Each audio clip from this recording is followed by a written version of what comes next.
Living every day in your head for free. You can tap away, but I will not hear you scream. You can break your keys, spread your toxicity, your world outside reality. In your room, a little hideaway, but you let it through. Enough to go insane. Living in the dark hasn't treated you well. You're building your own prison cell. Hate, rage, don't waste it on me. Spite, lies telling you, don't waste it on me. Did I brush you off? Is it your lack of friends? We never met, even if you pretend. Am I in your debt? I don't know you nothing. Don't say something you'll regret. Hate, rage, don't waste it on me. Spite, lies telling you, don't waste it on me.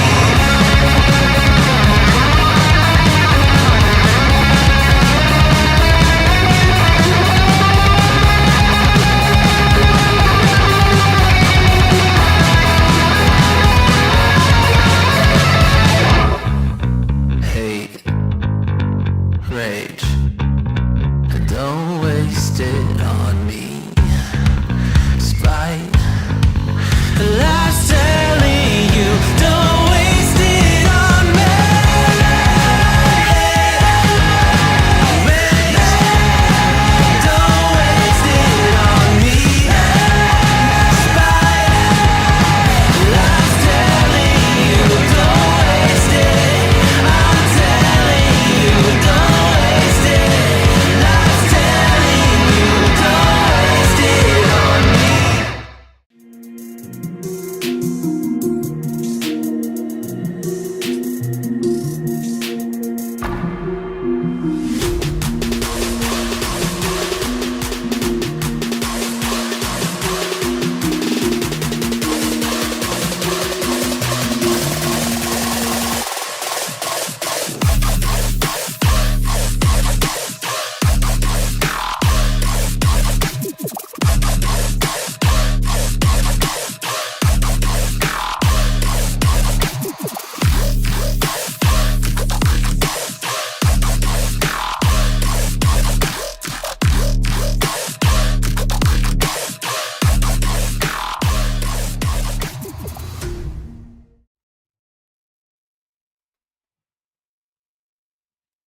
Okay, 3, 2, 1.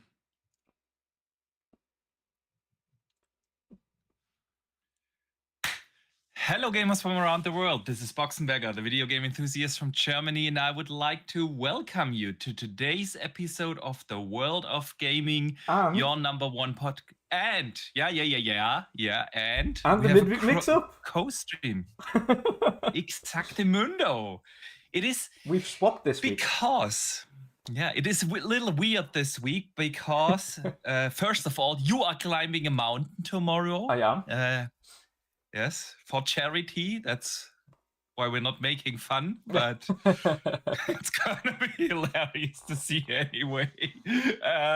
And of course, there is Thanksgiving coming up tomorrow, and our friends in the US are probably rather spending the day with their families than listening to us. And so we decided to simply host the podcast today.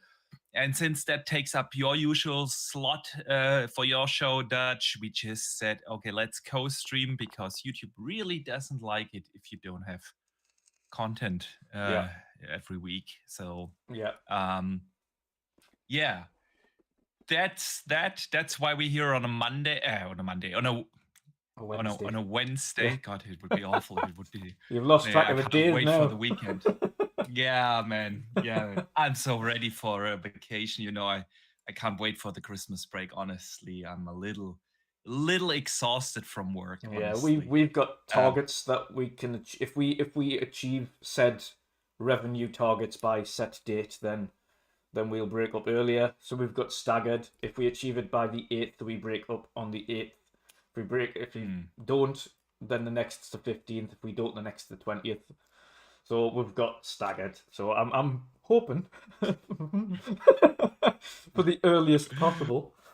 We'll see how it goes. What about you? We shall see. When do you break up? I have to work till actually the 22nd of December is my last day at work, but then I have almost 2 weeks off. That's okay then.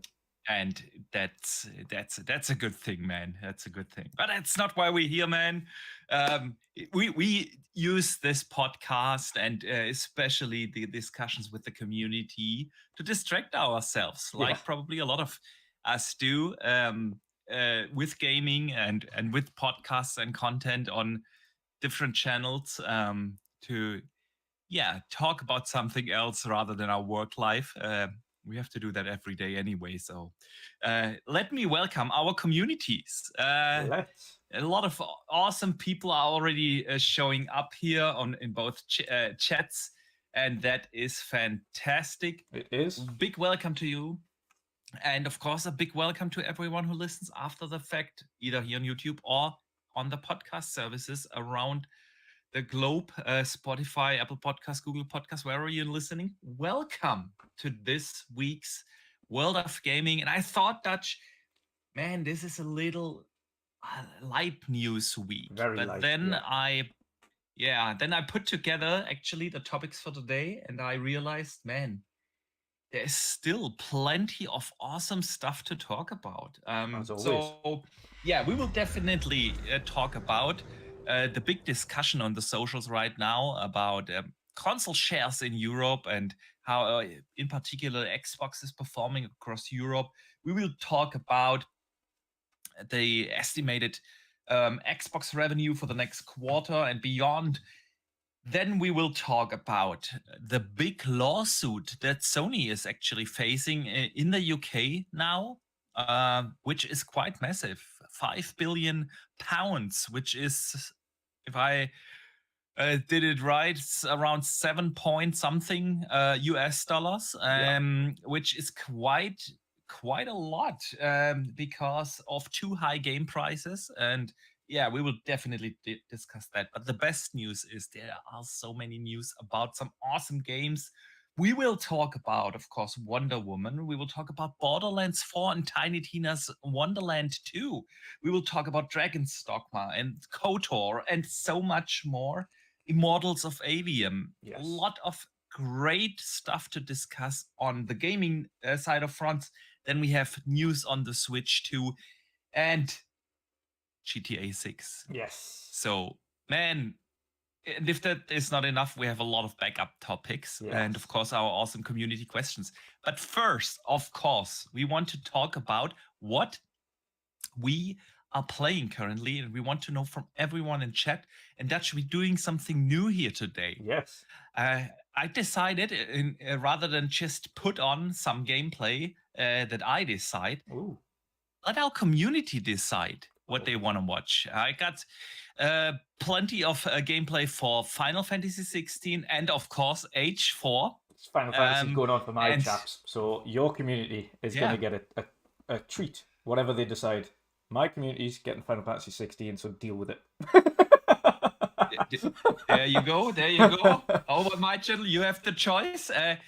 Right now, the poll is up in the chat, and it's looking good for H4. Nice. But, of course, we will leave that up for a bit, for a few minutes, so everyone can vote what we're going to watch first. Nice. Yeah, because we will probably switch gameplay then midway through the show or so. Yeah.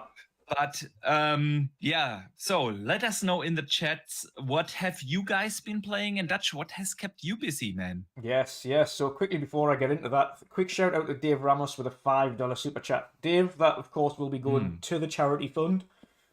So that one probably won't hit this month, but I'll put it in anyway, and it'll cover anyway. But he says, from this side of the pond, happy Thanksgiving Eve, y'all. Hope everyone in the community has a safe and wonderful few days. Let's go. So yes, to all of our American friends, Yes. happy Awesome. Thanksgiving Eve, and Yes. happy Thanksgiving for And- tomorrow. And let me follow up with Drawn TJ Super Chat. He Nice. sends in $2. Thank you so much, brother. He says, Happy Thanksgiving, Boxy and Dutch. Yeah, thank you. And happy Thanksgiving to you too.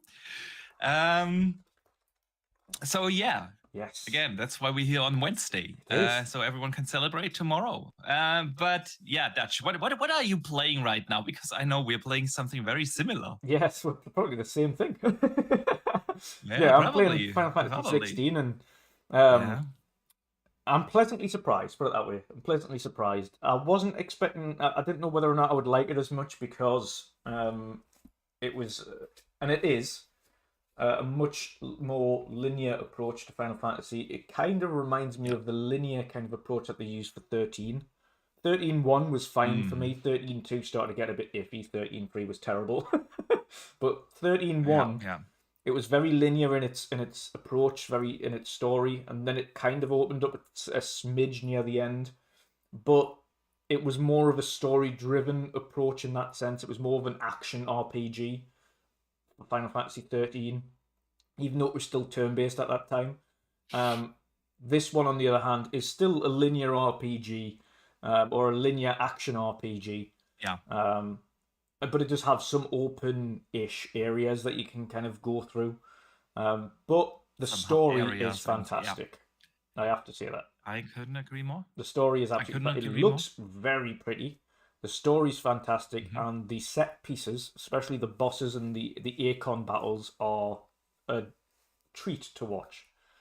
Yeah. Yeah. But that's It's- literally what I've been playing, is just Final Fantasy 16, and because I've been streaming it, Boxy, I had to cheat the other day because I wanted to play it, but I wasn't set to stream, so I recorded some footage for this wonderful podcast for 2 hours instead. There you go. So I recorded 2 hours of good. footage, but every time I've not been streaming it, I've been like, I want to play the game. But I've said it's going to be a stream game, so I'm doing that. But yeah, I've played a lot of it. I've played probably about 15 hours ish now. Ooh. And you are probably a lot further into the game. I would say I'm around, I don't know, I have to check, the 6-7 hour mark would be my guess. But yeah, man, I agree. It's much more linear than the last ones. Listen, I enjoyed 15. 15 was a good game, but Same. 15 was a very open world Yeah. game and a kind of a boring one in the beginning. And once you got to Act 4, it suddenly became much more linear. And then I enjoyed the game a lot more with 15. In the beginning, you were driving around in the car with the boys, and it felt like very stretched out. And this one is very different. Like you said, it's way more linear. Yeah. Certain open areas with some minor side quests, but mainly it's a linear action RPG. Yeah. And I'm also really surprised by how much I do enjoy the story. The story is really good so far. I would say, especially in the tutorial, which lasts for 2 to 3 hours. Yeah. Like Yeah. a lot of cutscenes. Well, I mean, especially the opening hour. Like most of that opening hour Yeah. is a cutscene. Is cutscenes. So then they have some cutscenes where you have to press a button sometimes, but that's about it. And a lot of cutscenes in the beginning. That starts to change now. So the last 2-3 hours I played were still cutscene heavy, but they tell a great story, but a lot more gameplay. Yeah. Which is why we play games, right? Yeah. So that would be like the minor critique, but otherwise I do agree. I do enjoy the combat, although it feels super easy. Yeah, super simple. I wish it would very simple. I'm playing on the hardest difficulty available. In the first playthrough, you only have the choice in between story mode and regular, Yeah. like super hard or whatever it's called. Only unlocks apparently after finishing the story for the first time. So it feels a little easy, but then I'm feeling like a badass, which is always a good thing in a game, right? So Yeah. I'm good with that. But yeah, it's pretty. I'm still not sure in which mode I want to continue to play the game. What are you playing? I know you were playing the 30 FPS, right? I'm playing the graphics mode, and that's mainly because I've heard from when you put that up as well, I kind of had a look at people's opinions on the performance mode of it as well, and it's like the performance isn't stable at 60, and also it does take quite a visual downgrade when it comes to the it looks very smooth and kind of blurry in the performance mode. So that's the main reason I'm kind of sticking on the graphical fidelity mode, is because it's clear, it's very stable, it doesn't feel slow or sluggish, and I think that's down in part. Actually, I have to disagree here very hard. That's my problem with the game. The performance mode feels good. Yeah. When you play, at least, I haven't tried turning off VRR. I don't see a point in that. Yeah. But with VRR, it feels super smooth in the performance mode. But the graphical hit is very noticeable. And a lot of, of the very cool lighting effects, particle effects are significantly reduced. And even worse, like the resolution is, I don't know what it is, but it looks super blurry. Yeah. Like really, it's painful to look at. And then you play in the graphics mode, where the game really looks crisp and sharp and great particle effects and everything. Yeah. But it feels super sluggish. Yeah. It really feels not good in 30 FPS, because it is a fast-paced game. Even outside of the combat, when you move your characters around, it's a fast-paced movement, and it just doesn't feel good. But that's the two options you have, and it just reminded me again that we need more powerful consoles. Or just better optimized we need the games. mid-gen upgrades. We need them. I think this one, visually in fidelity mode, it looks fantastic, but I think this one hasn't really been optimized to its highest potential by Square. I really don't. In comparison to previous Final Fantasies, like 15, as you mentioned before, a massive open world, but it also was optimized to the absolute tits. But they also used the most advanced technology at the time. When 15 released, that was when Hairworks originally dropped out by NVIDIA. Yeah. And you had all of these advanced NVIDIA technologies that worked alongside that to try and push that game forwards and be as detailed and as performant as possible. And I think they took a step backwards on this one on performance. And granted, like I say, visual fidelity mode looks great, and to me it plays decent for what it is, because it's a single player game, so I'm not that bothered. If it was a little bit different, like I say, and it had multiplayer elements or anything, that always bothers me then, because then I do need 60, always. It feels okay. I haven't tried performance to know the difference, but again, hearing about the significant drop in the visual output in performance is just putting me off even trying that, regardless of how good it feels. Because the game looks really nice as a visual spectacle. And with certain games, I don't mind dropping it down to performance mode, like Jedi. I played the entirety of Jedi in performance. I didn't play it in fidelity. Me too. Because it looked good in performance. Yeah. And it looked good in fidelity, so it wasn't it didn't bother us. But hearing from everybody that's played it that there is a significant downgrade in how it looks in performance, it just doesn't, as it stands, it doesn't seem like it's worth dropping that for the extra points. I also lean towards the graphics mode, even though again it doesn't feel good, because it's so blurry in performance mode that it really makes me tired. You know what I mean? Yeah. But it makes you feel like your eyes are tired anyway. But But again, Yeah, 15 exactly. for people. I agree with you. 15. It does start slow. Yeah. Then it Then gets. picks up. I It enjoyed does, yeah. 15, It's but I it loved takes it. like 5, 6 hours, 7 hours maybe to get to that point where in 15 it picks up, and that's definitely different Yeah, in 16. in So 16, like I say, you've got that. It's interesting, the intro, but you get no gameplay in the first hour. yeah, A yeah, little bit of walking. that's. I was like, okay. But it is a really interesting story that Yeah, they put up. yeah. So before we continue talking about games, the community has voted on my Oh, chat, Dutch, and it is 70 per. I'm just gonna close the poll now. 72% voted on H4. So oh, awesome stuff. We're gonna watch a lot of H4 because that's actually the other game I have been playing. And man, you know how much I like to talk about H. yeah, And it's this time it wasn't just an update where they released a bunch of multiplayer maps and stuff. They brought out a new Civ, and along with it a new campaign. We're gonna watch some footage from that campaign. nice. And I'm playing on the hardest difficulty available in the beginning.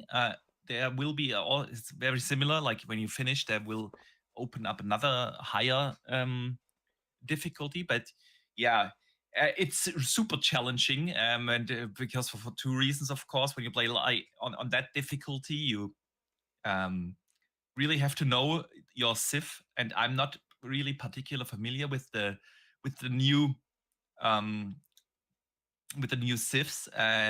It plays very similar to the Episode, which have already been available, but the Episode have never been a Civ I do enjoy playing. I tried them a little bit in ranked online, but yeah, it's not my type of style. I really prefer like the English or the Holy Roman Empire.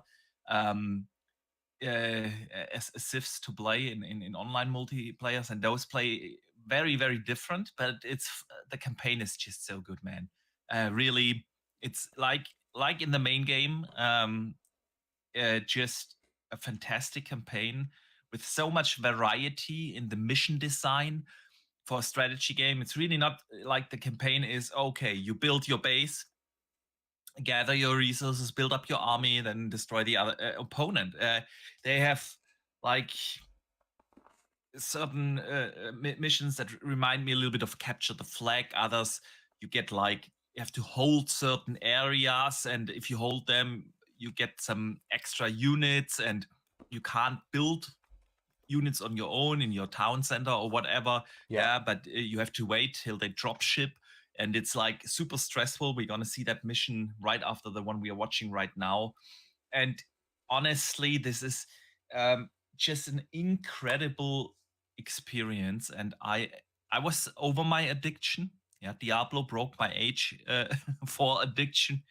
But man, now I'm back in. I also played some online multiplayer matches again, realized that I'm really not in practice. And of course, those are playing the ranked online right now are the ones that did stick with the game. Yeah. And they are leaps ahead of what I used to. And I realized like, okay, yeah, certain strategies, which things to buy first, build first, how to set up your base properly. They were very natural during my hardcore H4 phase, where I put almost 700 hours in, and I need to get back on track here. It takes a lot of practice, but it is a phenomenal game, and I couldn't recommend it more.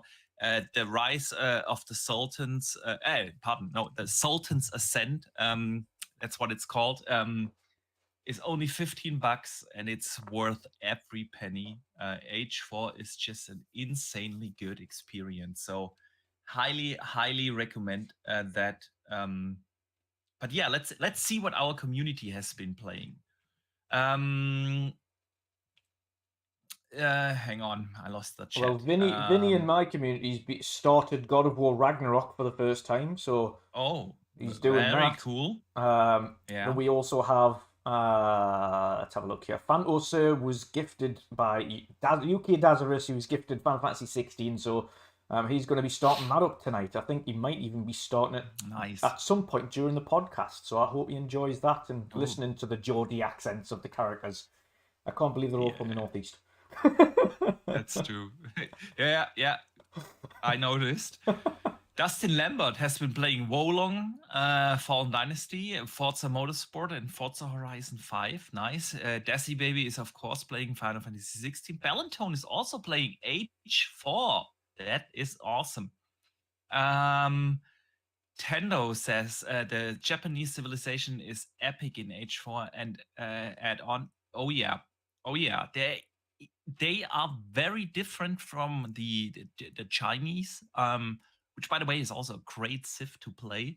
But I have to look more into the details of the Japanese Civ because, man, I feel like there's a lot of exploits you can use. But man, and he continues to say the elephants are OP. Facts, man, they are definitely are.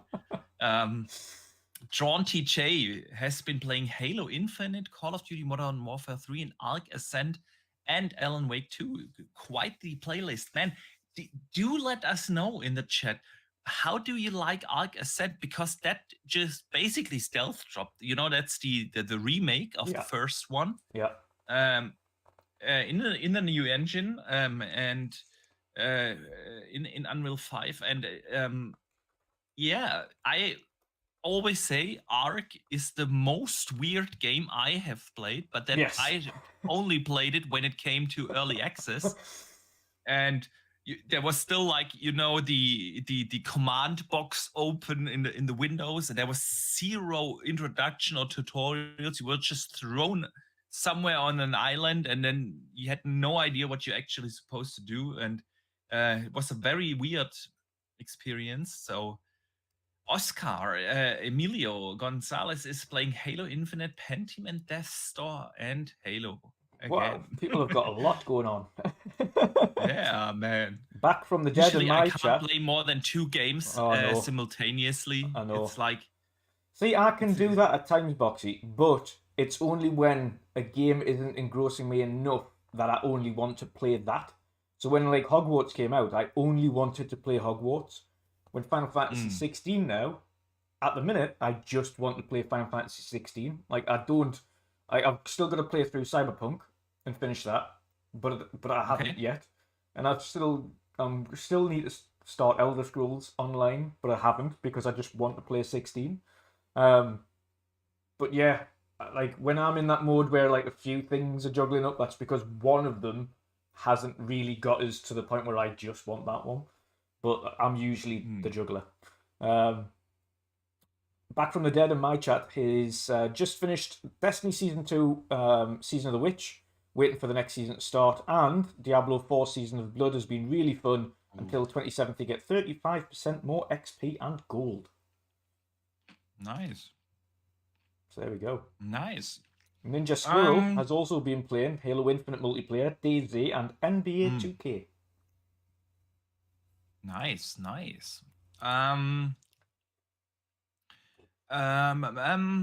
Honorable Merc has been playing Hunt Showdown and Darktide. Oh, I love Darktide, man. Darktide is such an underrated game. I really enjoyed that. It is. I'm glad that they intentionally delayed it to sort the performance out. Yeah. I'm glad they did that. And then we have Lord Metroid, who just became a channel member. No, pardon me, he is a channel member. 7 months. Sorry, a super member chap for 7 months. He says he's playing Mario Wonder, phenomenal game. Salute, guys. It is. It really is. I'm playing that actually with my boys.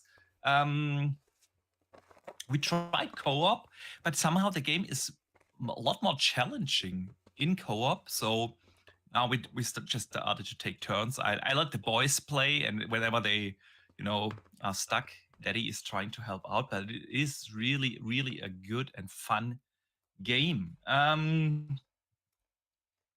Good stuff here.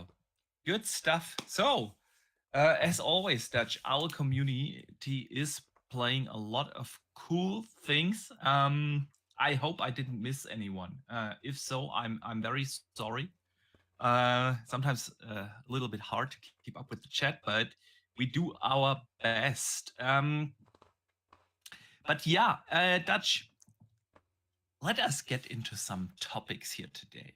Let's do Maybe it. we just start with some controversial game, Wonder Woman.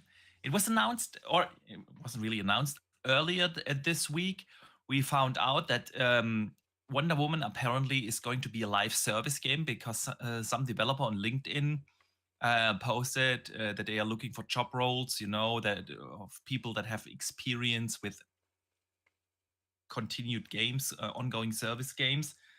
And now they actually came out, Warner Brothers came out and confirmed yet again that it's going to be a single player game. Yeah.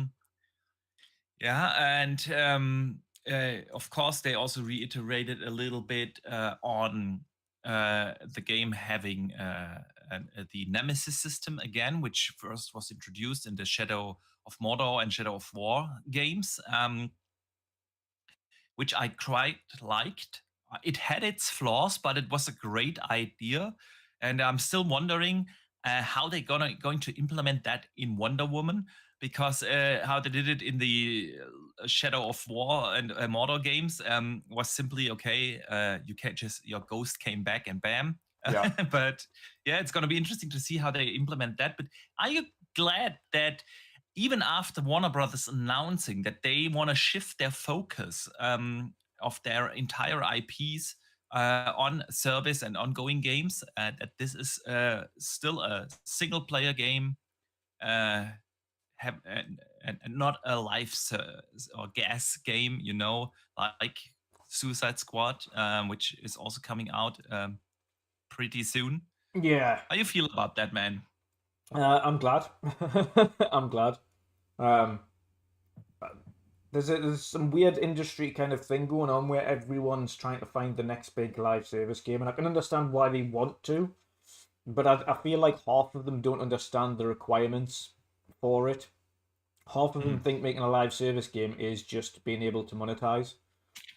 Yeah. Not just like focus on really interesting content and continuous interesting content. Like if it's going to be live service, you need to have a roadmap of content, and it needs to be enjoyable, full stop, and forever. And that content cadence needs to be continuous. Like you can't just have there's the content and then we don't add to it for another year. It's there's the content and then every 3 to 6 months you're adding sizable content that is enjoyable and that the story can progress in, or the story advances more, or there is something else there. Like not just add egregious microtransactions and think that'll make it a good live service game, because that's not how it works. And if it doesn't connect and the story isn't good from the off, people will not buy it and they'll not play it, and then it'll die. So the initial content needs to be rock solid. You either have to have amazing gameplay from the off, and the story's kind of mediocre, and then you can kind of go, okay, we can fix the story because the gameplay is solid and people like the gameplay, so we can kind of fix the story and add-ons. Or the story needs to be absolutely rock solid, but then the gameplay is kind of okay, and then they can work on the gameplay. If you launch and the story's kind of mediocre, but the gameplay is kind of okay, it's going to be dead in the water. And this is the thing that like a lot of these companies don't realize is like it needs to excel in one or the other. It can't, like, both of them can't just be okay. It needs to either have really fun gameplay so that people keep coming back, or the story needs to be amazing. And I think especially with superhero games, I think the focus really needs to be on the gameplay initially. The story can be hit or miss for anyone with superhero games. Like, I tend to find the vast majority of superhero games are kind of, story-wise, kind of, they're alright. But it's kind of, I tend to find they're all very much same when it comes to the story. Like because they're superheroes, it's always the I thing would of loss. I would disagree here. I mean, No, I mean, kind of the listen, cadence. Like, there's always a different story, but I mean, the cadence of a story of a superhero is there's always loss. There's always something going on, like in terms of you lose a relative or you lose a friend or someone dies because of a villain, and then you hate that villain and have to chase him down, and like that generic thing is always the same. Um, with especially with the likes of Wonder Woman or Spider Man or anything like that, like a singular superhero. When you're talking about like a Suicide Squad or a Guardians of the Galaxy, it's an entirely different beast yeah, because that's like a gang of friends, and like they're all like joking on with each other and stuff. So the story really is revolving around them as a group, as opposed to like the overall arch nemesis that they go up against.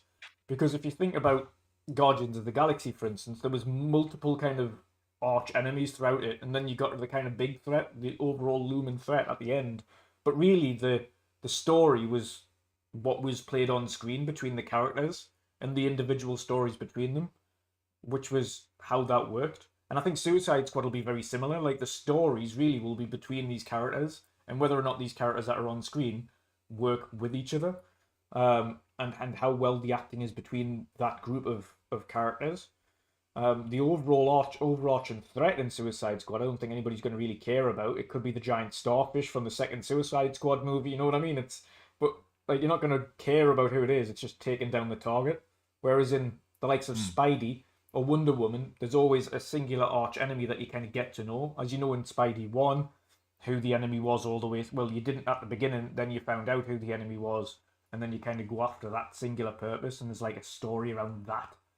Um, so I think, especially with this being a live, not being a live service game, and they're focusing on the story, then I think that's a positive move for them because I don't think as a live service game, singular character live service game, it would work. I just don't mm. think it would. For a superhero game, I think it group games I can kind of understand. While I do agree with Yeah, that, and of course, games as a service titles need kind of live by okay, either you create your own character or you can buy multiple characters or skins or whatnot, become someone else like in Fortnite or anything. But on the story side of things, I mean, look at the Batman games, you know, yeah, the Arkham games, like amazing stories have been told there, yeah. But then you and can imagine very different ones. then you try to imagine them games but forced live service. Yeah. You know what I Again, mean? I'm totally pro Yeah, that being a single player game yeah, because I feel like the games as a service genre is kind of saturated. It is really hard to get into games as a service in this day and age because there are already so many games as a service titles out there, and gamers can only play so many of them.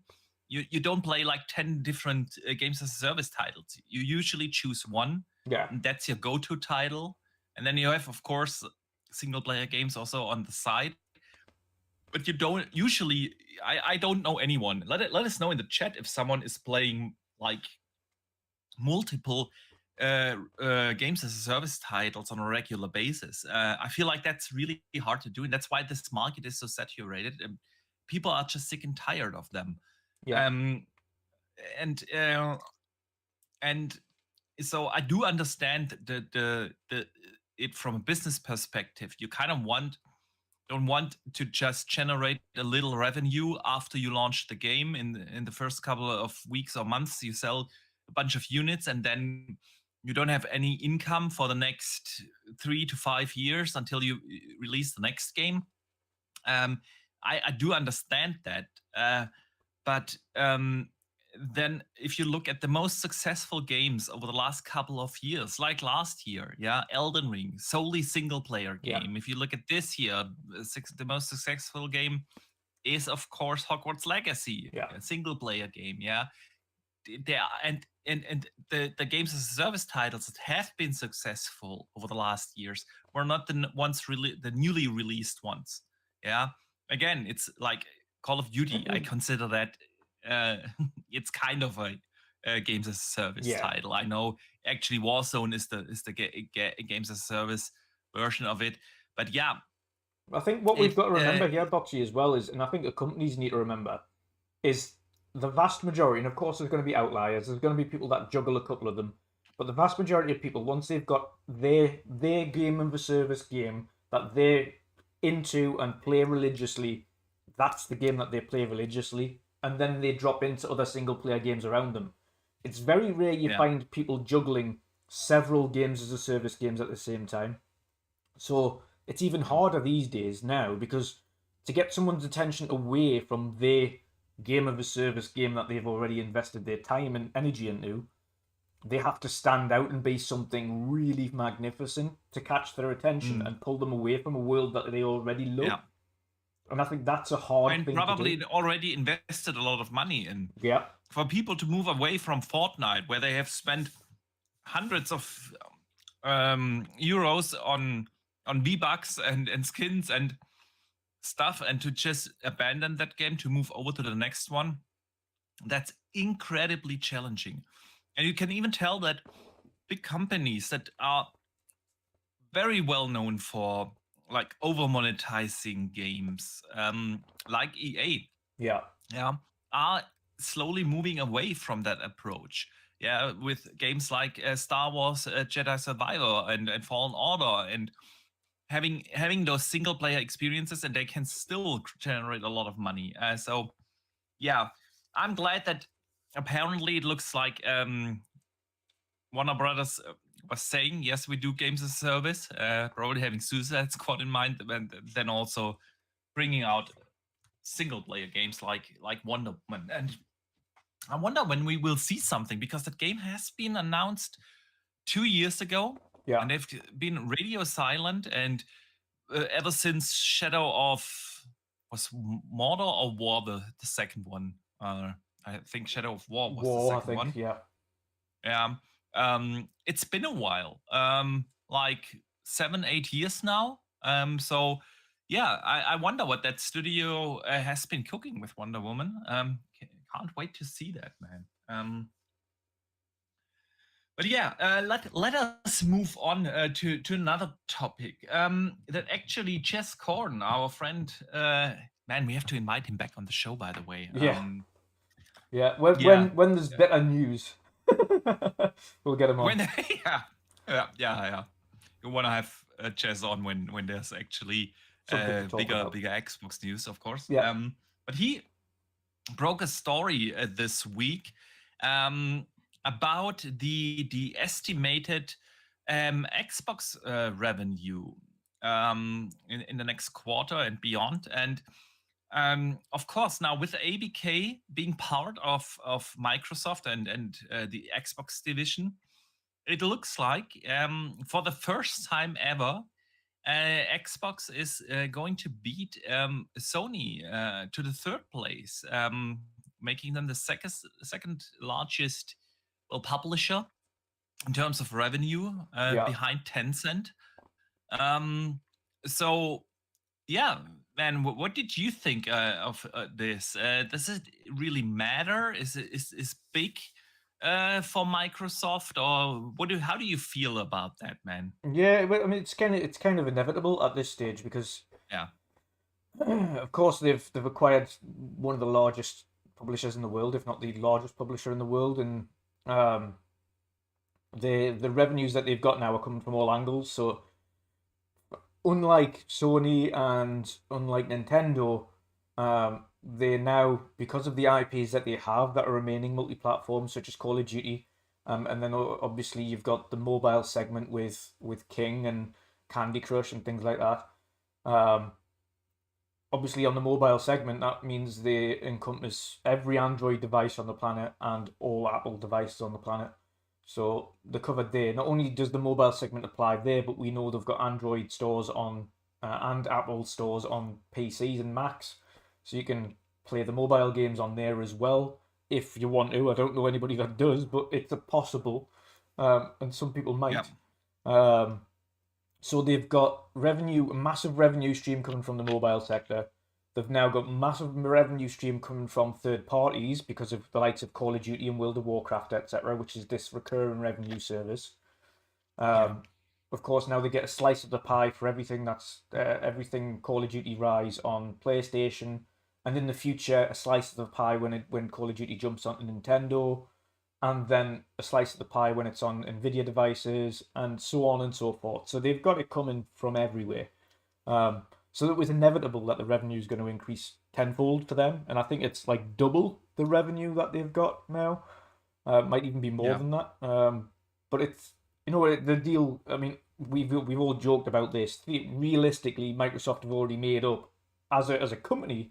Realistically, Microsoft have already made up the money that they've spent on ActiBliz. They've done it already. Like that, for them, that was just okay. We have this set aside. It's already accounted for. That's like it's done and dusted. That we don't even need to make that money back. We've made it up as a company. This now it's a case of the company itself can pay itself off, and it generates enough revenue on a quarterly and annual basis to have paid itself over, like within the next 4 to 5 years. So although you can kind of count it in, and Microsoft will be counting it in, regular investors, anybody in finance will know, of course, that they won't be casting that as kind of a profit margin from the company until that buyback period is done. They've got, okay, right now you've covered the 70 billion that we've paid for you, and then now it's profit. But again, the company don't care because ultimately they've made that money back. As Microsoft as a business, it's technically still profit at the minute. But what they'll be looking at when it comes to Xbox specifically is, okay, Xbox will now be generating this amount of money every year. So the initial jump's going to be massive. The way it's measured going forward is going to be different. So we're going to have this massive peak at the end of, will it be Q1 or Q2? It'll be Q1, won't it? Well, it depends when the report. It will be the Q3 for in terms Q3 of fiscal now? year. Right. Yeah. I don't know when their financial kind of end of year is. But yeah, so end of Q3. June. So right. So it'll be Q3 is going to have this massive weird, like spike. Yeah, huge spike. After that, Q4 and ignoring end of year because end of year is going to have a huge spike because of that as well. But that after that, then the following year, so Q4 and then Q1 of the following financial year, that's when you kind of start measuring things again. Because it's going to have this weird outlier now, and it's not really measurable at that point because you go, okay, look at this massive income, but you can't really track the performance based on that. You've got to really track it. Okay, Q1 of the following financial year, let's see how things go.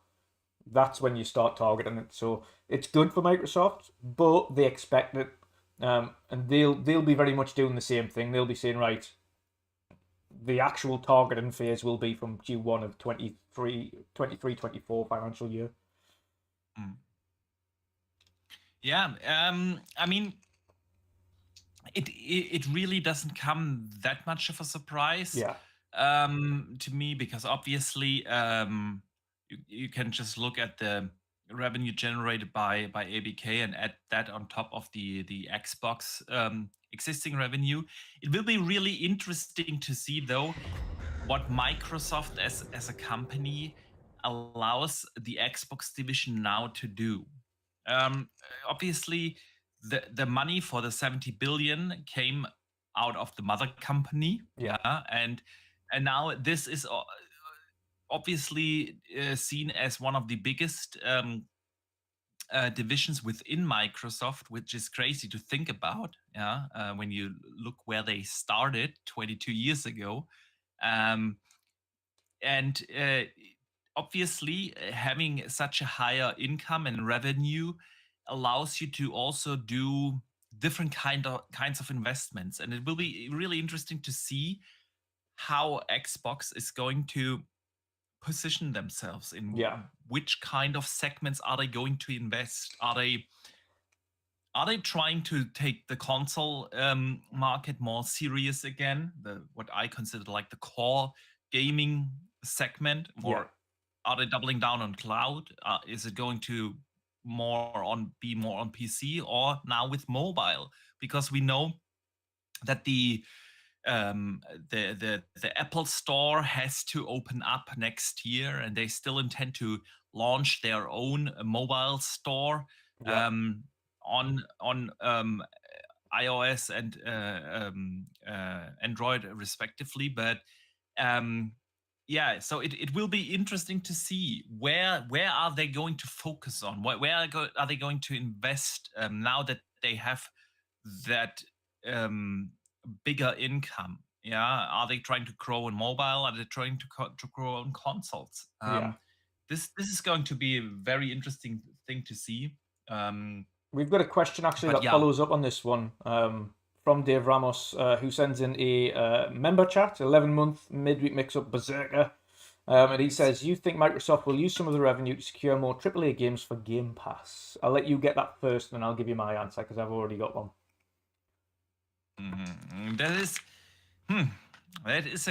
is a good question. I hope so. But will they actually do?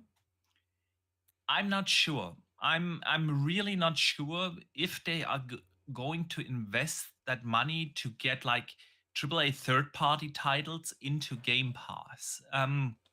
Because Microsoft is now, or Xbox is now at this point where their own pipeline will make Game Pass attractive. And it is, we know that for a fact that especially AAA games, to bring them day and date into Game Pass is an expensive thing to do. Yeah. So the question for Microsoft really is, what will lure people in? Obviously, if there are big games like, I don't know, a Suicide Squad or even a GTA or whatnot, comes day one to Game Pass, that will drive subscriptions up. But is it enough to keep them subscribed, to have spent millions and millions on dollars upon that, especially when they know their own pipeline is so attractive for Game Pass? Yeah.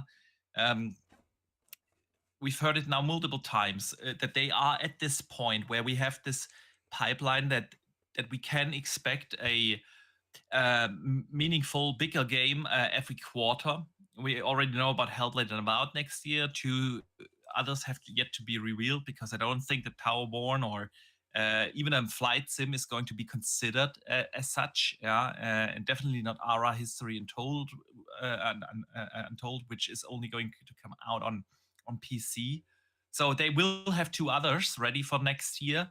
And when you look at that, sprinkle in the smaller releases, your Towerborns and such, I don't think that it is going to be seen as a lucrative investment in Game Pass to spend tens of millions of dollars to get third-party games in there day one. But that's just my guess. What about you, man? Yeah, so for me, I'm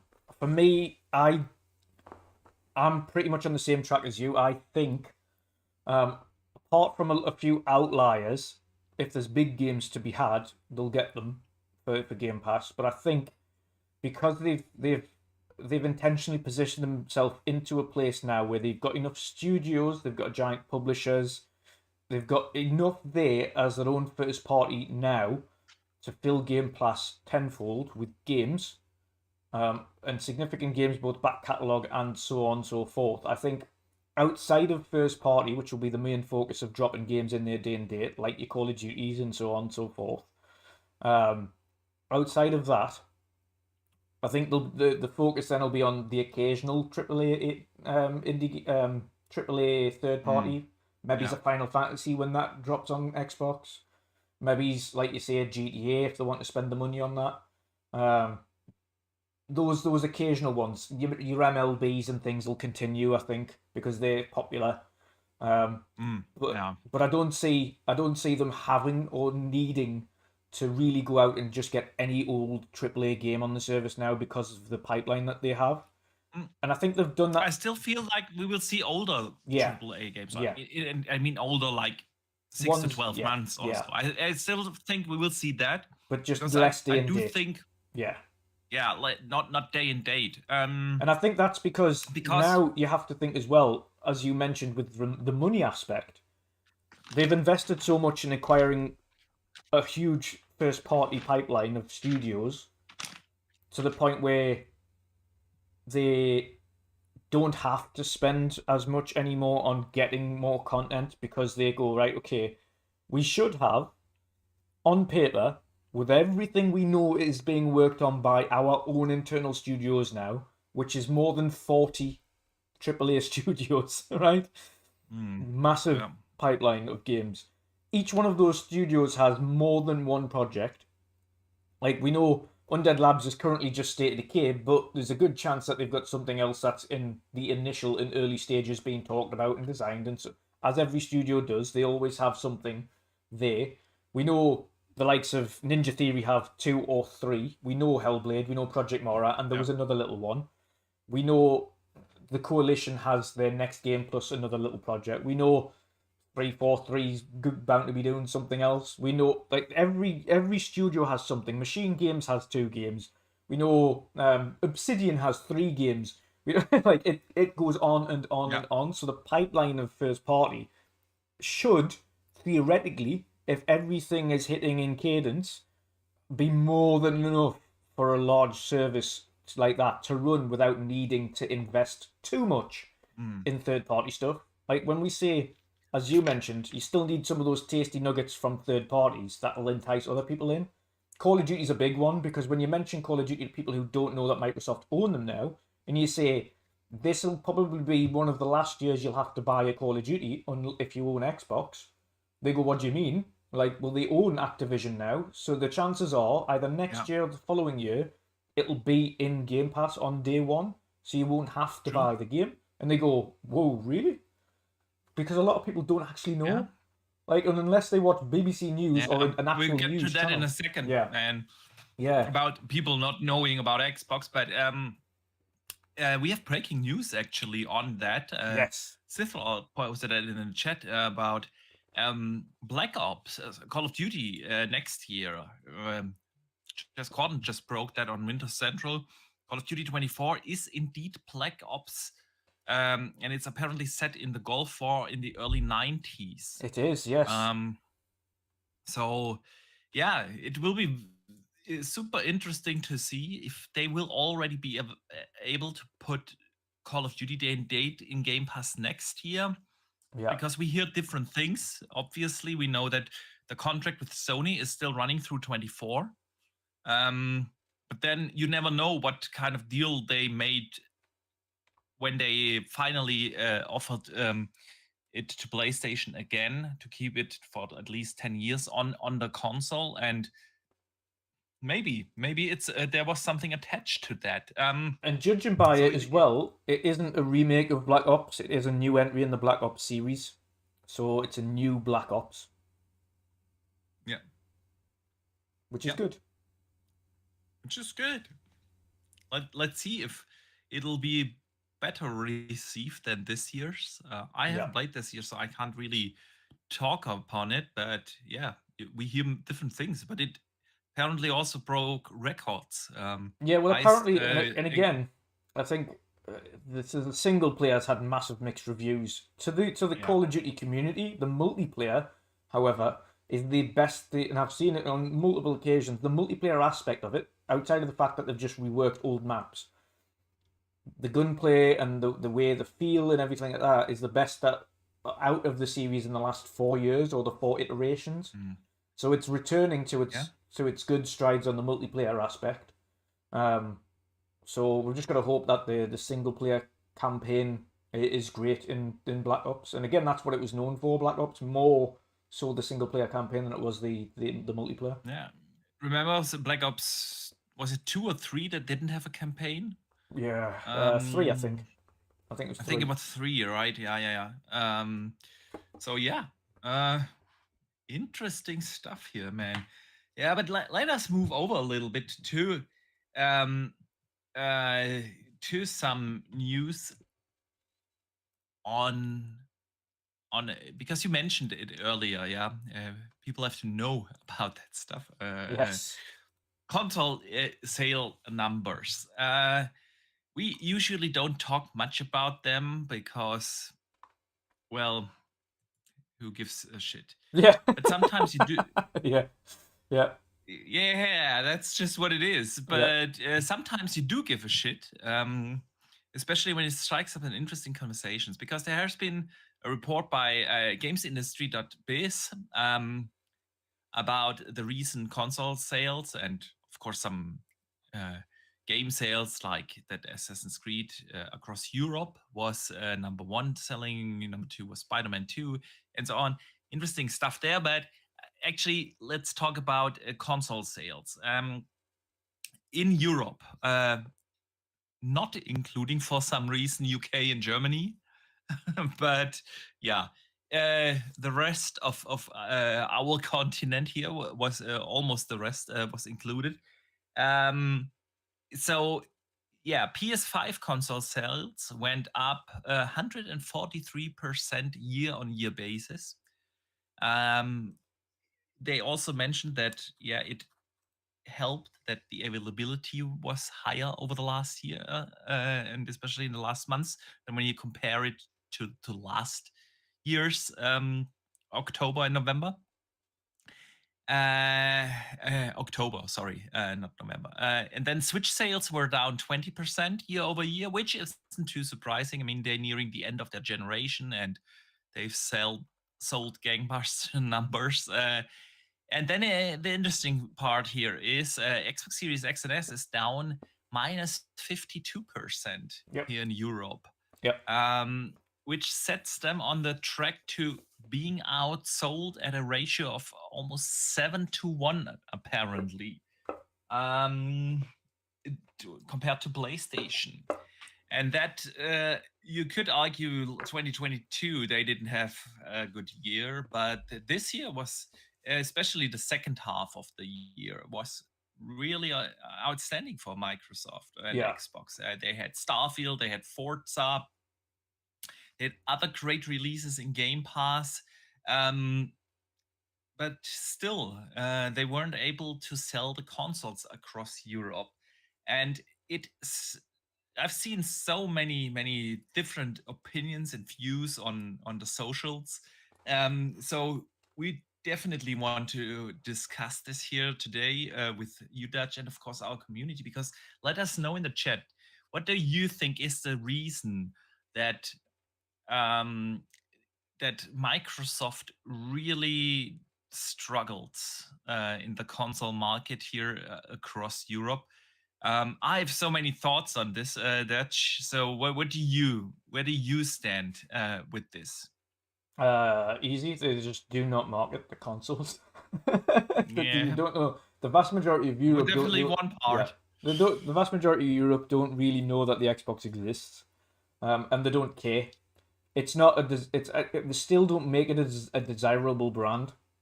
You can have as many things in Game Pass as you want, but if nobody knows about it, then what's the point?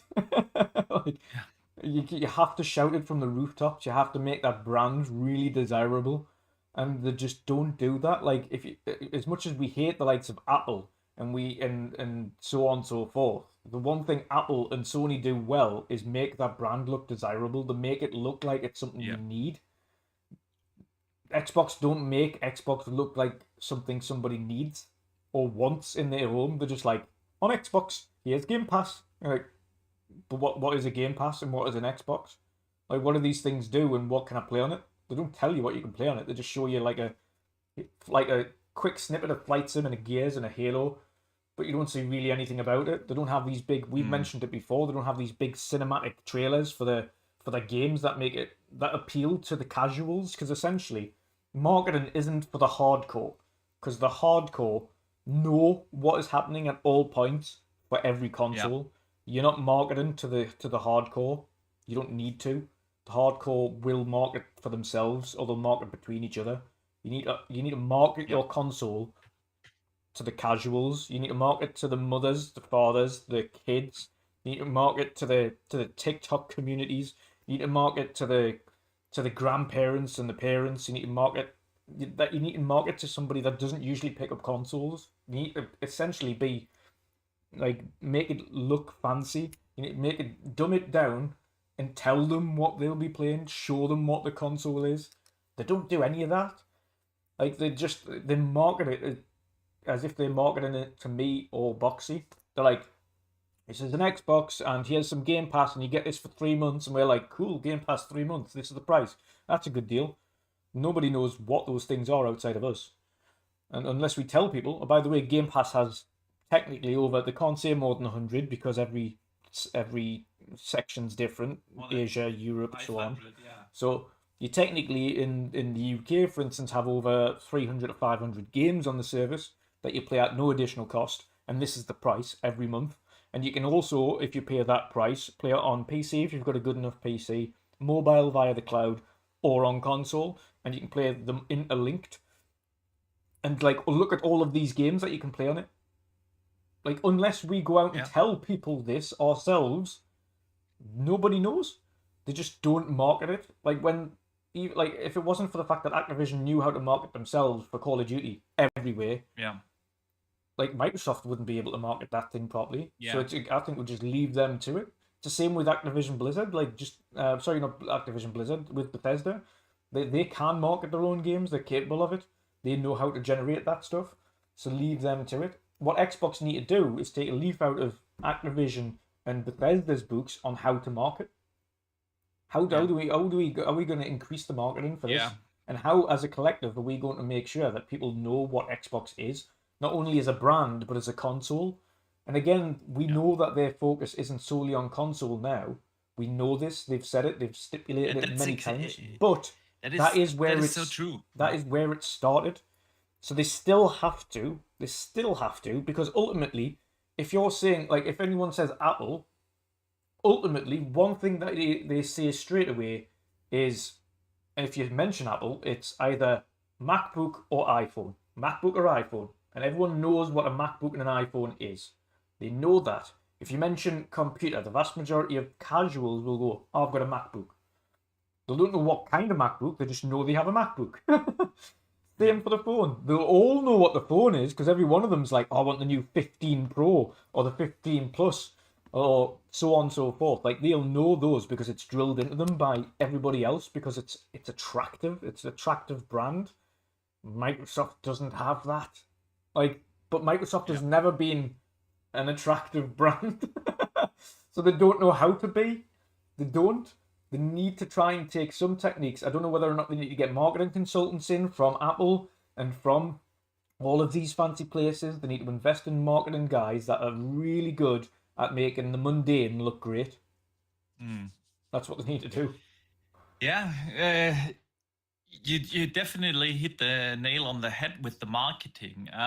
I see a lot of people here in the chat. I've seen the similar argumentation on the socials, especially on Twitter, and that is that Xbox doesn't need the console anymore. And while that is true to a certain degree, Xbox is more than just a console. It's an ecosystem. You can play all the Xbox games on PC, and cloud and so on. I still think that the console market itself is super important because for multiple reasons. The first is cloud is irrelevant. It completely is.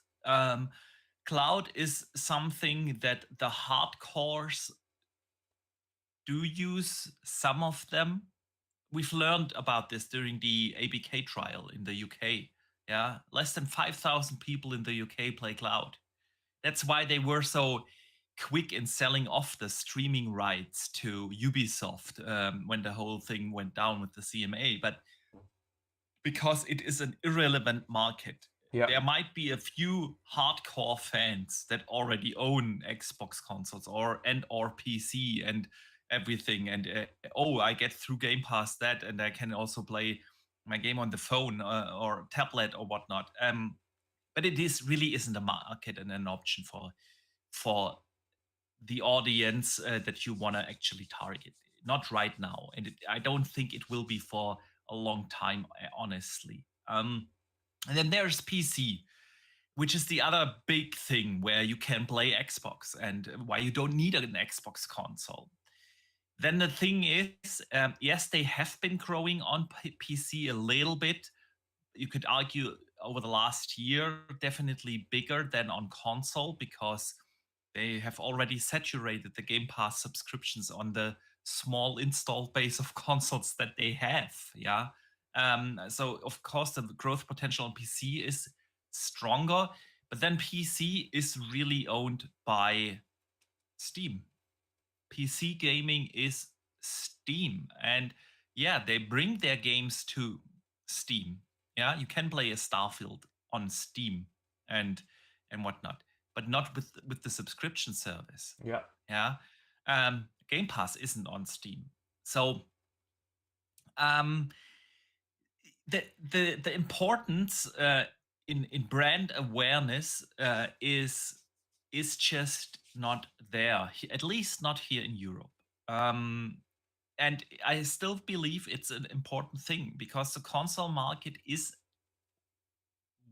definitely, outside of PC, the core gaming market. This is where, when you want to play video games, you get a PlayStation or an Xbox. Yeah, that's just what it is and what it comes down to. And especially with all the success that Apple has, because you can't play games on a MacBook. You just can't. Yeah. So it's either you get a Windows PC or you get a console, and there are so many reasons to get a console, and you can tell the competitors are still very successful. Yeah, the Switch sold what, 120, 130 million units, somewhere in that ballpark. Yeah. And then there is of course a PlayStation. They had a super successful, more than 110 million, or what they sold on the PS4, 120 million, somewhere in that ballpark. There is a big market for consoles, and obviously Microsoft doesn't see it that way. Obviously, we have seen it. They have shifted away their focus from the console market onto the unified ecosystem, which I still love. I love going back and forth in between console and PC, and now, of course, with my ROG Ally, which is a portable PC, which is great for me. But to grow, to gain new customers, I still feel you cannot or should not abandon the console market, and that is what they do, at least here in Europe. It's what I hear from a lot of our friends in the community that come from the US, that is similar in the US in the terms of, you can feel it's not their focus anymore. They still provide a great service on the console, and don't get me wrong, the console is still great, but you can tell they moved over. Here in Europe, they don't give 2 cents about the console market. They really don't. They left the field to PlayStation and Nintendo without even trying. For them, it is so irrelevant across Europe. Like you said, brand awareness is basically zero. I told that story before here on this podcast, that I still have a lot of friends and a lot of colleagues at work that do play video games, but don't know what an Xbox is. Yeah. Yeah. Obviously, they are not the hardcores, but they do have a PlayStation, or they play the FIFAs and they play the Call of Duties, and so those casual gamers, and they don't know what an Xbox is. Yeah. There is zero advertisement. There never has been here in Germany, and I know it's the same in the Netherlands and in France and in Spain, and there has been, I feel, a little bit more in the UK, because they can simply use the same advertisements that they already have produced for the US in the UK because of the language. But outside of that, they don't give two shits. It's really nobody knows what an Xbox is, and nothing will change in that regard. I don't see them even trying to change that. Yeah. Now you can tell, does it matter? They have ABK now. They will sell the money their games and make. We just talked about that, record-breaking revenues. Yeah. So yeah, but what does that mean for the console? The console gaming space is the one that I love. I do play on PC, obviously, but I prefer the console market. So looking at that, it really baffles me how you can leave the field to the competition like that without even trying. We've heard the things, you know, we are not in the space to out console Sony. Yeah, we've heard that. Do I feel that this is a good strategy? I don't. I really don't. Because look at this year. This year we had so many discussions, yeah, about certain third-party developers and publishers either ignoring the platform at all, Yeah. or simply not focusing on it. And for me, the Xbox console is my place to play, where I play the most games. I buy all my third parties on Xbox, on the console. I play obviously the exclusives there. I do enjoy my PlayStation for their exclusives, but it's an exclusive machine. I do like that the Xbox ecosystem to play my third parties in on console, and for them to simply ignore that market, I wonder, where will we be in like 5 to 10 years? Yeah, will they have completely shifted over their focus to PC and mobile? Yeah, is that going to happen? Because it most certainly feels like that here in Europe. I know this is sometimes hard to believe how irrelevant they are for our friends from the US, because even Sony outsold them there in this gen again. It's still not that you could argue it's an irrelevant brand, but it really is across Europe. Yeah. And I just don't understand why. Because we've also seen that a lot of people that shifted over from Xbox console to PC and PC Gamepass, yeah, are those console gamers, yeah, making this space even smaller. And they are definitely not generating like new customers. And nothing will help. Call of Duty in Game Pass won't help anything. It won't change anything across Europe. Yeah, not talking about the US, but across Europe, because no one knows what a Game Pass is. Yep. Yeah, they just see that we have stores with huge shelves full of Nintendo stuff, full of PlayStation stuff, and nothing, not even an empty shelf for Xbox, somewhere in the back of the store. Like major outlets, it's irrelevant. Nobody knows that. They're just going to buy Call of Duty again for PlayStation. Who gives a damn who owns it? And you could see that Microsoft looks at it the same way. Obviously, they do look at it the same way, as long as they make the money. Yeah, but is that what I want? Because, yeah, I want the Xbox console, to be a strong competitor on the market. But yeah, it's really, I don't understand it. And I do feel that console gamers will see this outcome and maybe some problems with this in a couple of years. Yeah. Because as soon as Xbox and Microsoft realizes, hey, we are not growing, we are investing billions of dollars in developing a new console, and we are investing this and that much money, and we are barely making the money back, but we grow on mobile, we grow on PC, and we make the money from selling our stuff on Steam and stuff like that. You know, I don't know how important that the console will become. Yeah, I don't think it's gonna happen over the next 1, 2, 3 years, as long as we have this gen.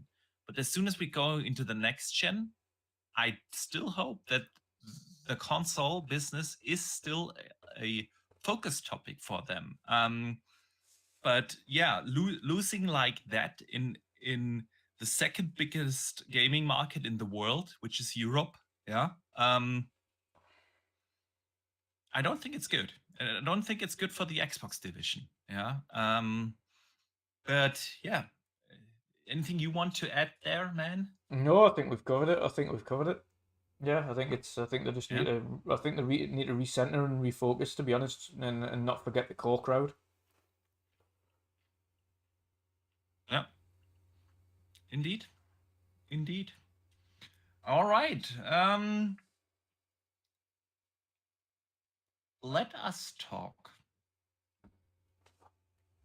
about, or use this as a segue into our next big topic. Yeah. Which actually just shows you how important it would be to have Microsoft or Xbox as a Sony or as a strong competitor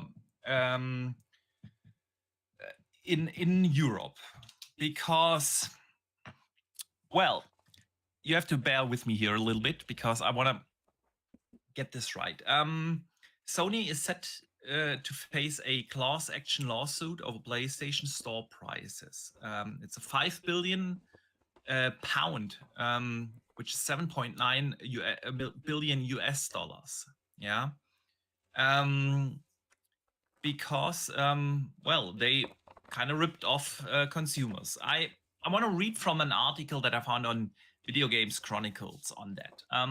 This lawsuit was actually filed in 2022 by the consumer rights campaigner Alex Neil on behalf of 8.9 million PlayStation customers in the UK. It alleges that Sony abuses its dominant position in the market by charging excessive PlayStation Store prices. Japanese company uses its near monopoly on the sale of digital games and add-on content for PlayStation consoles to enforce strict terms and conditions on game developers and publishers. According to the suit, these terms enable the company to dictate the price of digital content and charge a 30% commission on every purchase, which results in excessive and unfair prices to consumers that are out of all proportion to the costs of Sony providing these services to its customer. Sony had sought to squash the suit, arguing that the case was flawed from start to finish. But this Tuesday, the UK's CMA tribunal actually granted a class representative Neil the approval to go to trial with the claim against Sony. They said this is the first step in ensuring consumers get back what they are owed as a result of Sony breaking the law. PlayStation gamers' loyalty has been taken advantage of by Sony, who have been charging them excessive prices for years. It is significant that the competition court has recognized Sony must explain its actions by ordering them to trial. With this action, we are seeking to put a stop to this unlawful conduct and ensure customers are compensated. Yeah. So, just telling you, competition is key. Something like that wouldn't be able to happen if they had a strong competitor. Now, granted, this is not just a thing that Sony does in Europe. Yeah. But looking at the global market, not just US, but really the entire global market, you could argue, seeing Microsoft being outsold 3-1, 4-1, here in Europe 7-1. You could argue that they have kind of this position. I know nobody looks at Nintendo when they talk about that, because if you put Nintendo in this equation, it's definitely not a monopoly. But in terms of like core gaming consoles, which the Switch simply isn't, you know what I mean? Not taking away from the Switch. I love the Switch, but it's kind of their own bubble. It's a companion console. Yeah, most most big AAA games don't come to the console simply because of for power reasons, obviously. They have occasionally the AAA, like Hogwarts just released, Yeah. 10 months after it came out Yeah. on the console. But you know, if you want to have the what we consider the core gaming markets, not the Marios, not the Zeldas, but um, the others, your Jedi Survivors, your Baldur Gates, Yeah. and so on. You kind of Resident Evil and so on. If you want to play those kind of games, you have to do that either on PC or if you want to play on console, you have the two options: Xbox and PlayStation. So, yeah, this is a strong accusation, man. How do you feel? Is this based on something? Are they onto something that Sony is charging their customers excessive prices, like it's claimed in the lawsuit? Yes. How do you feel about that? Yes. But I think the only reason it's getting brought up is because, as they mentioned, the dominant position on the console market. It could be the same for Xbox. We've said it on multiple times. Actually, we've said it multiple times. The conversion doesn't add up.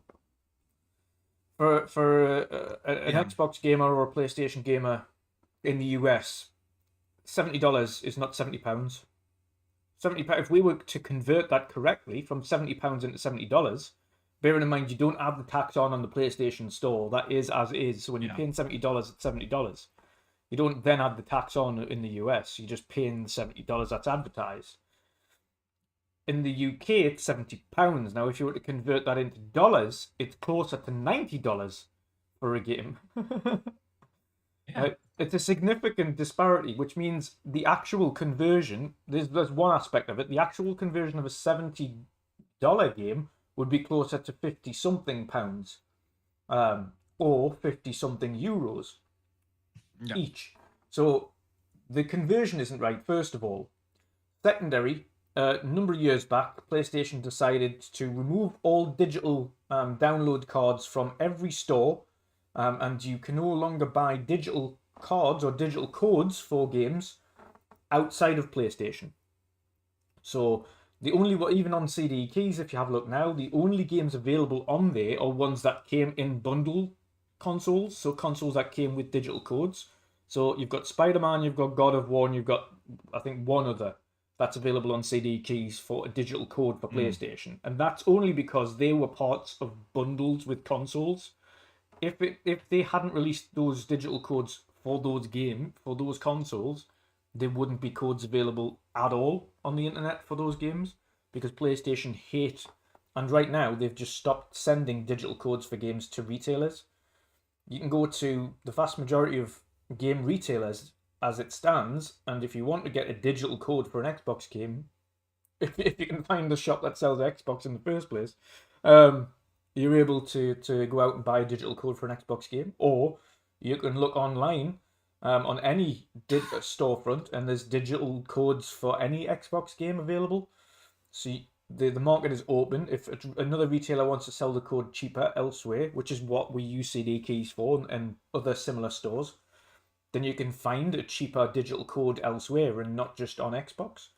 But right now, everyone's henpecked into using the PlayStation Store if they want to just have a digital collection or buy their games digitally, which means that the vast majority of the time, for at least 1 year, if not longer, that price is remaining at the $70 or £70 price. In some cases, I've noticed the game doesn't drop below 65, if not 70, for 2-3 years after it's released. And even then, they kind of refuse or just don't like putting that game in a sale or want to. If that game is successful, then they definitely won't reduce the price. And I've noticed this several times. The likes of The Last of Us on the store, I picked up for £8. Last of Us 2, picked up for £8 physical. But on store, even now, Last of Us 2 is almost full price. Like, there's very, very, very rarely a sale on and if at all, a sale on first-party games from PlayStation. It's a bit like the Nintendo thing. But the thing with Yeah. Nintendo is that they don't price at $70. The vast majority of their games, like, you're barely touching 60. A lot of them are 55 or 45. So it's kind of although they kind of always keep them at that price, so you can never really get a discount up from Nintendo either. The difference with them is that it isn't 70. It's Yeah. and the price is significant on this case because that's an additional $30 over $20 or $30 over a Nintendo game. When you're talking about $70, and you're like, I'll wait for a sale. You're like, fat chance of that. There's not going to be a digital sale on a PlayStation first party game, especially in the first 2 years. Yeah. Unless that game performs poorly. If the game performs terribly, or the Metacritic gets terrible, then you see it drop in, like the likes of Days Gone or something like that. Then you'll see them drop into the sales because they're trying to shift units. But if a game is successful, they are absolutely not putting that on a sale within the first 2 years. Not a chance. Yeah, that's true. Yeah, I mean, there are so many aspects to this lawsuit where you can look at. I feel like maybe Sony shot themselves in the foot a little bit with all the ABK stuff, where they really went hard on talking against this acquisition, and they had to reveal a lot of their business practices. I mean, that's when the public learned a lot about, parity clause, for instance. This parity thing in third-party games.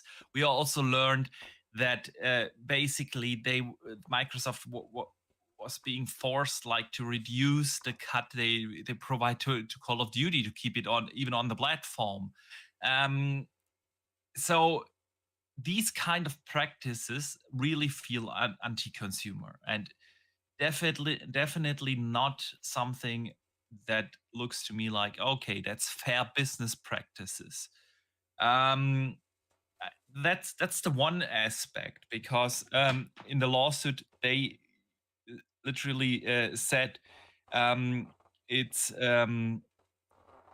not just about the actual prices, but where's the quote? There it is. For PlayStation consoles to enforce strict terms and conditions on game developers, publishers, and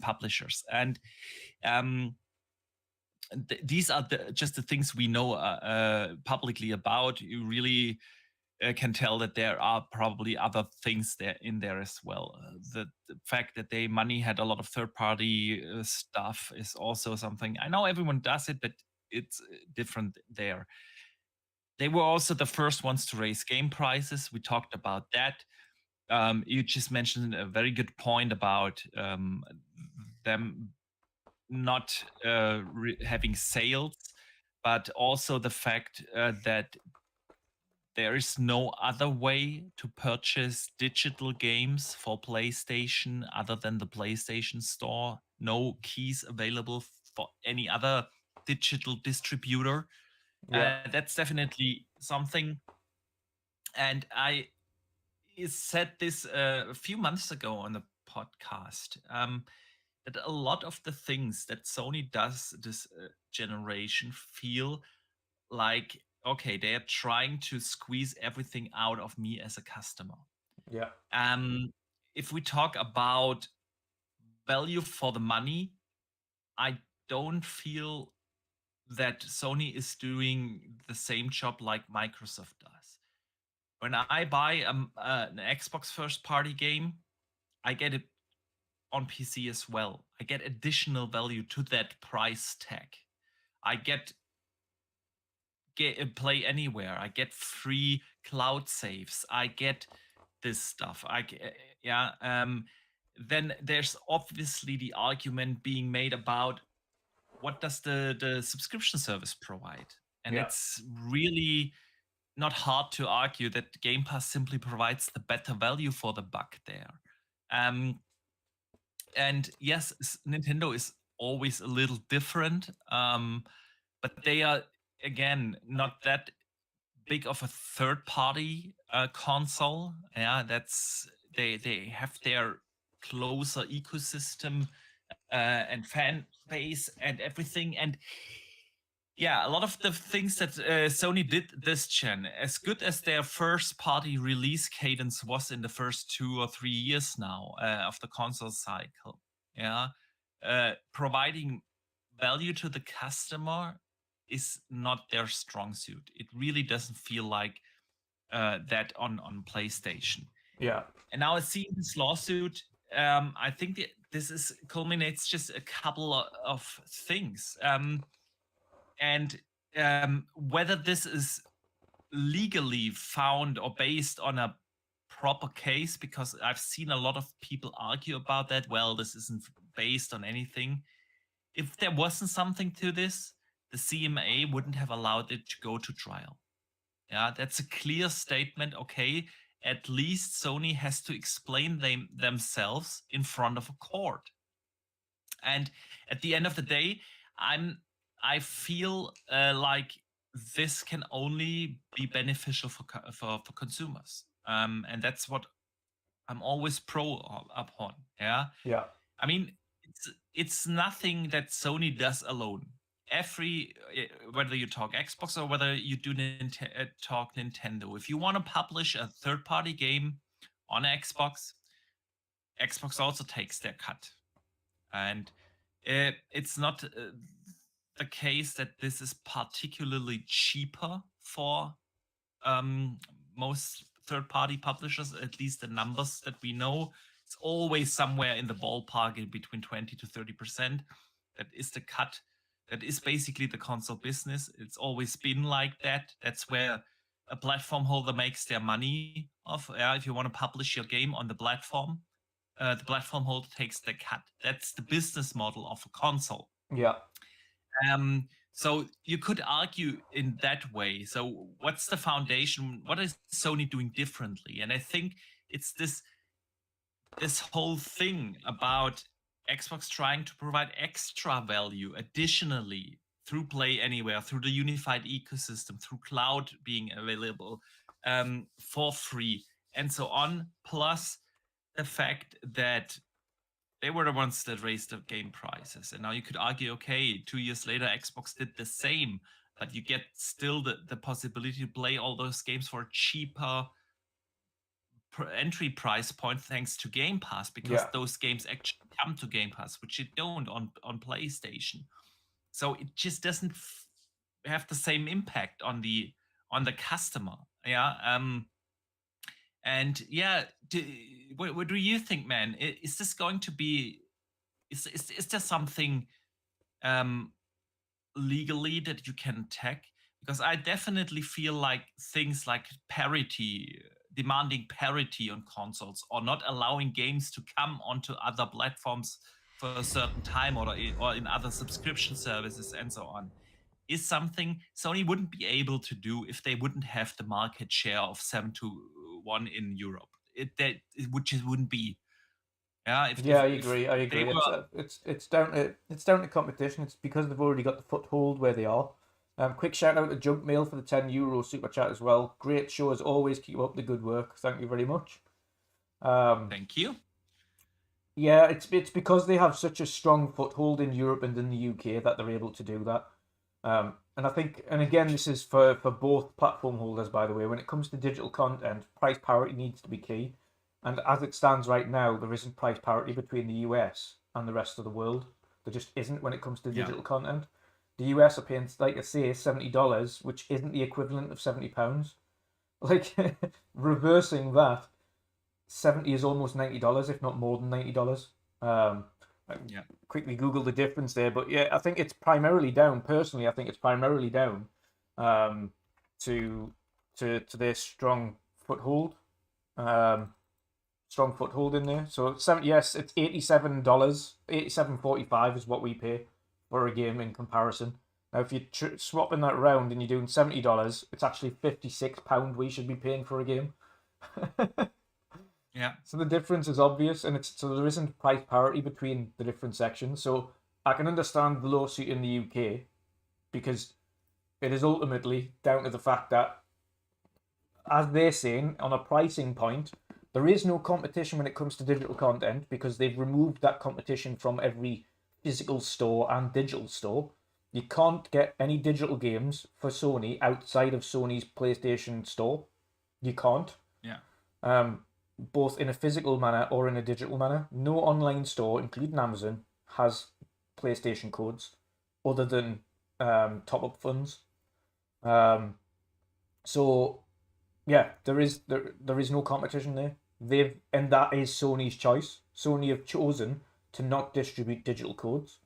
Now they might have done that and I think, and to be honest, they have done that so that other companies and other stores can't get a hold of them and charge less, so that they can make more money on it. And from a consumer standpoint, they absolutely do have a legal right to challenge that and say it is anti-competitive behavior. Not providing your digital codes that you have, because they do have them, they just choose to not distribute them to anybody else.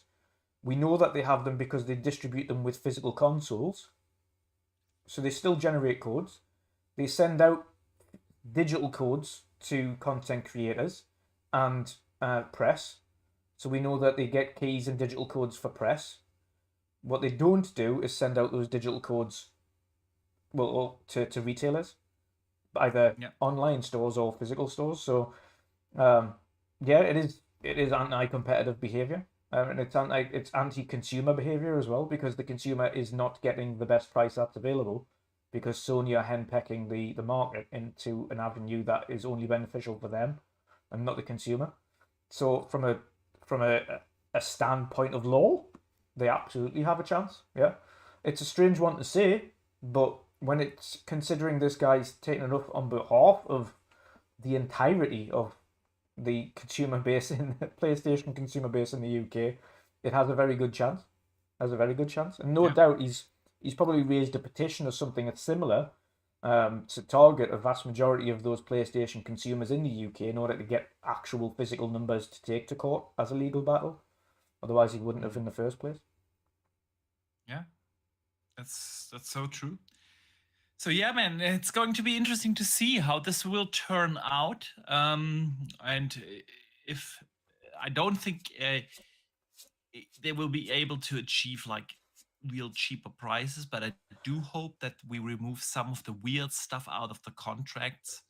Again, like prohibiting that games come to Gamepass, or that we have parity, technical parity in between the consoles and so on. I do hope that at least they will achieve that, because it really annoys the hell out of me. Yeah. But I think ultimately, I don't think it's going to end up with the billions of pounds. I think ultimately what they'll end up doing is potentially looking at reworking the way that they distribute digital codes again, and potentially end up, which would be a win, selecting select retailers, trusted retailers, to start distributing digital codes again. That would breed competition again. And I think the courts ultimately, the CMA or regulators ultimately would say you do not have a choice as to realistically how much these retailers set as the price for these codes.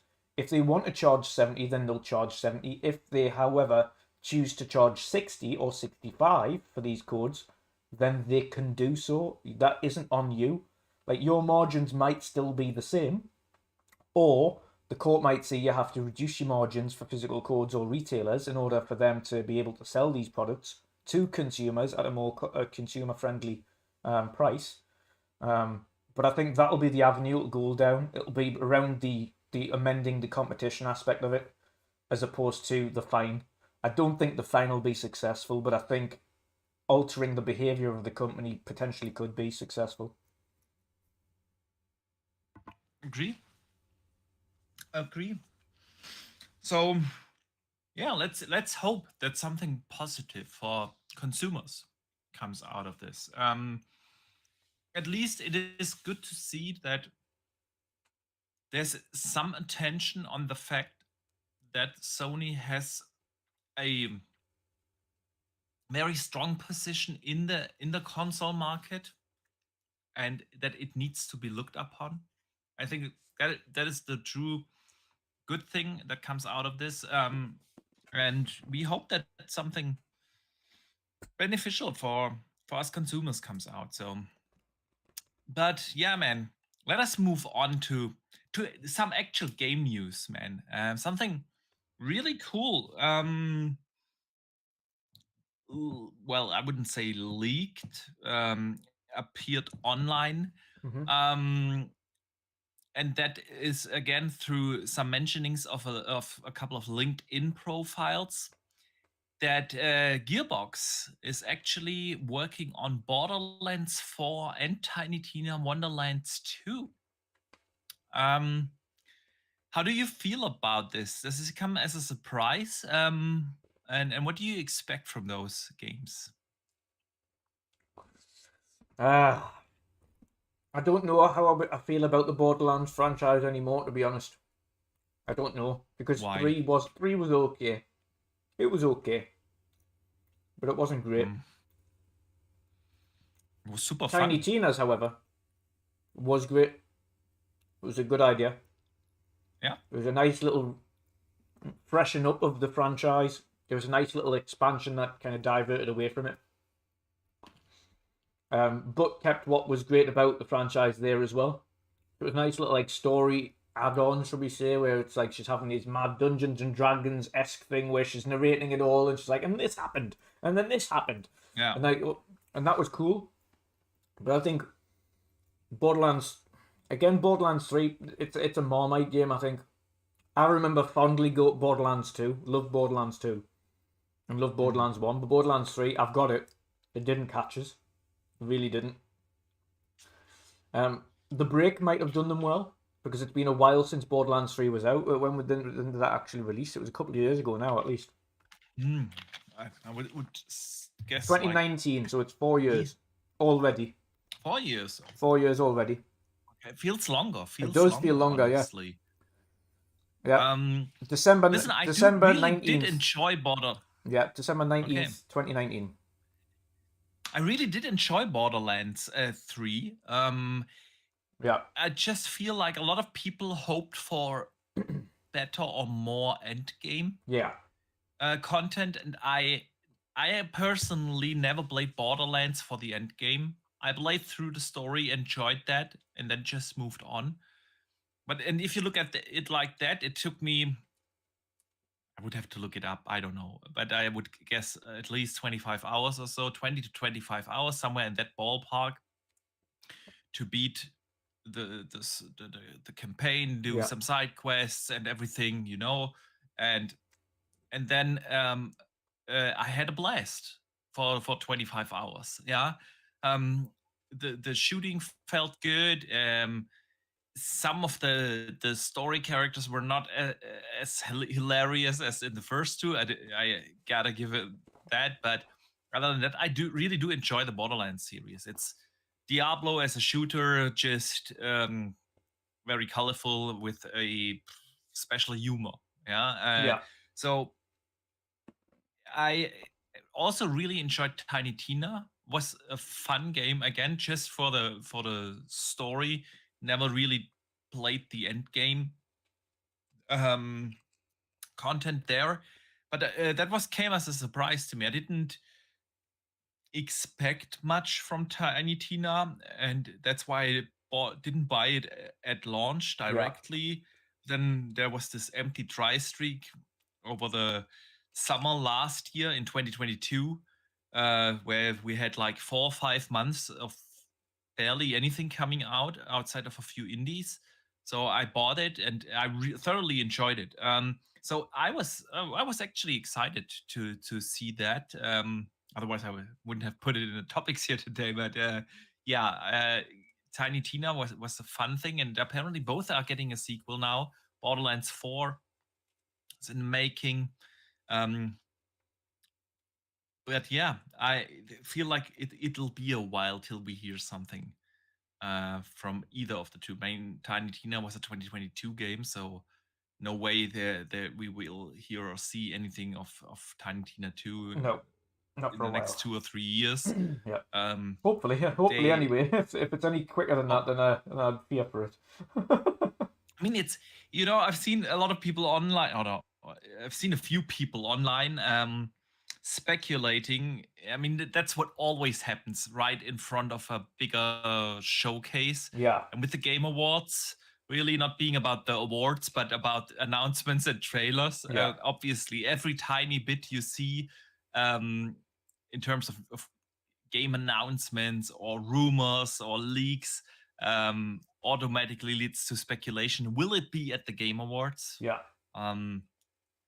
Not sure. I mean, would make sense, obviously, to announce Borderlands 4. It's a big stage. It's a third-party platform game, multi-platform game, and obviously the Game Awards are not just viewed like the Xbox showcase or the Sony showcase or so by a particular fan base, but by a wider audience. So who knows, man? Who knows? Other news that made quite some speculations on games is Dragon's Dogma 2. The release date seemingly leaked in Europe, which apparently sets the release date for March 2022. And Capcom is actually planning to hold a product showcase for the game next week. Yeah. So Dragon's Dogma coming out end of March. At least that's what it looks like. And yeah, next week we will get something. Not during the Game Awards, obviously, if that turns out to be true. Doesn't mean that it won't be there in any way, shape, or form in terms of trailer or something. But we will get more updates there. How you feel about Dragon's Dogma? You excited, man? I've got to be honest, Foxy. Never played it. You never played Dragon's Never Dogma? played it. Oh man, that is so your game. No, really, I mean it. I know a little bit of your taste by now. Yeah. Yeah. For some reason, you don't like when you have to walk in games. That's what you told me about Baldur's Gate. I just don't like rolling dice turn-based games. I just don't get them. Not for me. Yeah, but you didn't I don't talk like about XCOM against games. that. I don't like You XCOM said games. you don't like that you have to walk in turn-based combat. In the combat segment. Yeah. I don't Yeah. like the selecting your position, like, okay, this guy needs to go over here, and then select your attack, and then this guy needs to go over here. Oh, but by the way, your range isn't long enough to do this. Like, no, boring. No, I want to just go in and fight. Just let me go in and fight. Or if it's turn-based, like a Final Fantasy, then it's an active time battle, like the old Final Fantasy's active time battles. So you each take your turn. That's turn-based combat for me. I just don't like the Baldur's Gate XCOM way of doing things, where you have to move and then select your area. Like, I kind of got away with it a little bit in Gears Tactics, but even then, I wasn't like the biggest fan of it. But yeah, outside of that, Yeah. Dragon's Dogma, explain to me why I love this game. First of all, I have to apologize. Spider-Man in the chat pointed out to me I misspoke. I meant March 22nd, 2024, and apparently said 2022. Oh, we're going back in time now. Oh, obviously. Yeah, no. They are not that good, you know. Just make some time travel in there, but yeah, no. Dragon's Dogma, man, it is just a, you know, you like Skyrim, right? Yeah. Yeah, you like games like The Witcher. Yeah. Yeah, and you like JRPGs, right? Yep. So this is just a great mixture of all of those. It is like, it feels like a Western RPG, but you can really tell the Japanese influence in there. It has a fantastic RPG system. It is a it feels like something unique. You know, it's not just your average standard high fantasy RPG. It feels and plays as something very unique, and everything we have seen from Dragon's Dogma 2 is that they are going to take it to the next level. The combat looks really good. The worlds look vastly improved. I really cannot wait for Dragon's Dogma 2. I have the feeling that this is going to be something really special again, because the few things we have seen so far look like they kept that essence that made the first one feel so unique in the RPG space, with this combination of Western and JRPG mechanics, Yeah. and so I'm almost certain you would really enjoy Dragon's Dogma. So go play it, man. Don't sleep. It's on sale. It's on the Black Friday sale. Is this? I'll give it a shot. Yeah. I think one of the Dragon's Dogmas is it not on PS Plus this month? I don't know. I think one of them might be. I might be wrong. I might be thinking of another one. I have it might be. unsubscribed from PS Plus, so I have no idea what's on there. Oh, I'll still use the extra one. That's the only one I'll never get premium, and the base one's terrible. So extra I'm okay. Listen, with. I had it for a year. Yeah. And I barely used it because when I play it on PlayStation, it's usually for the exclusives. Yeah. None of them have any multiplayer elements. I just don't need it.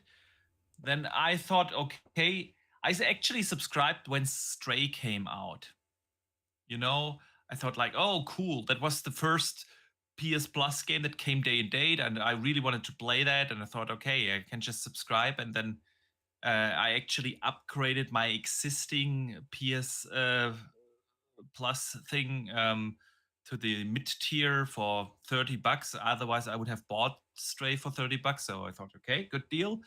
And then I realized like every game that they basically have in there or bring in there is also available on Game Pass. And I already have Game Pass, so no need to pay double, man. There isn't really much in there that makes it stand out. The first parties are not in there, and the third parties that are in there, don't get me wrong, I feel like still, if you are a PlayStation only gamer, you get a good value out of this. Is it the same value that you get out of Game Pass? Absolutely not.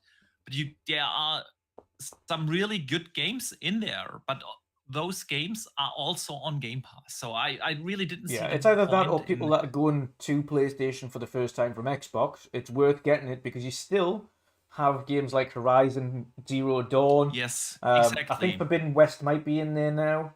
I don't know. I don't think yet, but it'll be there Spider-Man eventually. and 2 Miles years Morales or so. are in there. Demon Souls is in there. Demon Souls, Ratchet and Clank Rift Death Apart. Death Stranding Ultimate Edition. But only the remake. It's not the Rift Apart's latest. in there as well, I think, or was in PS Plus. Rift Apart is in there? Okay. Yeah.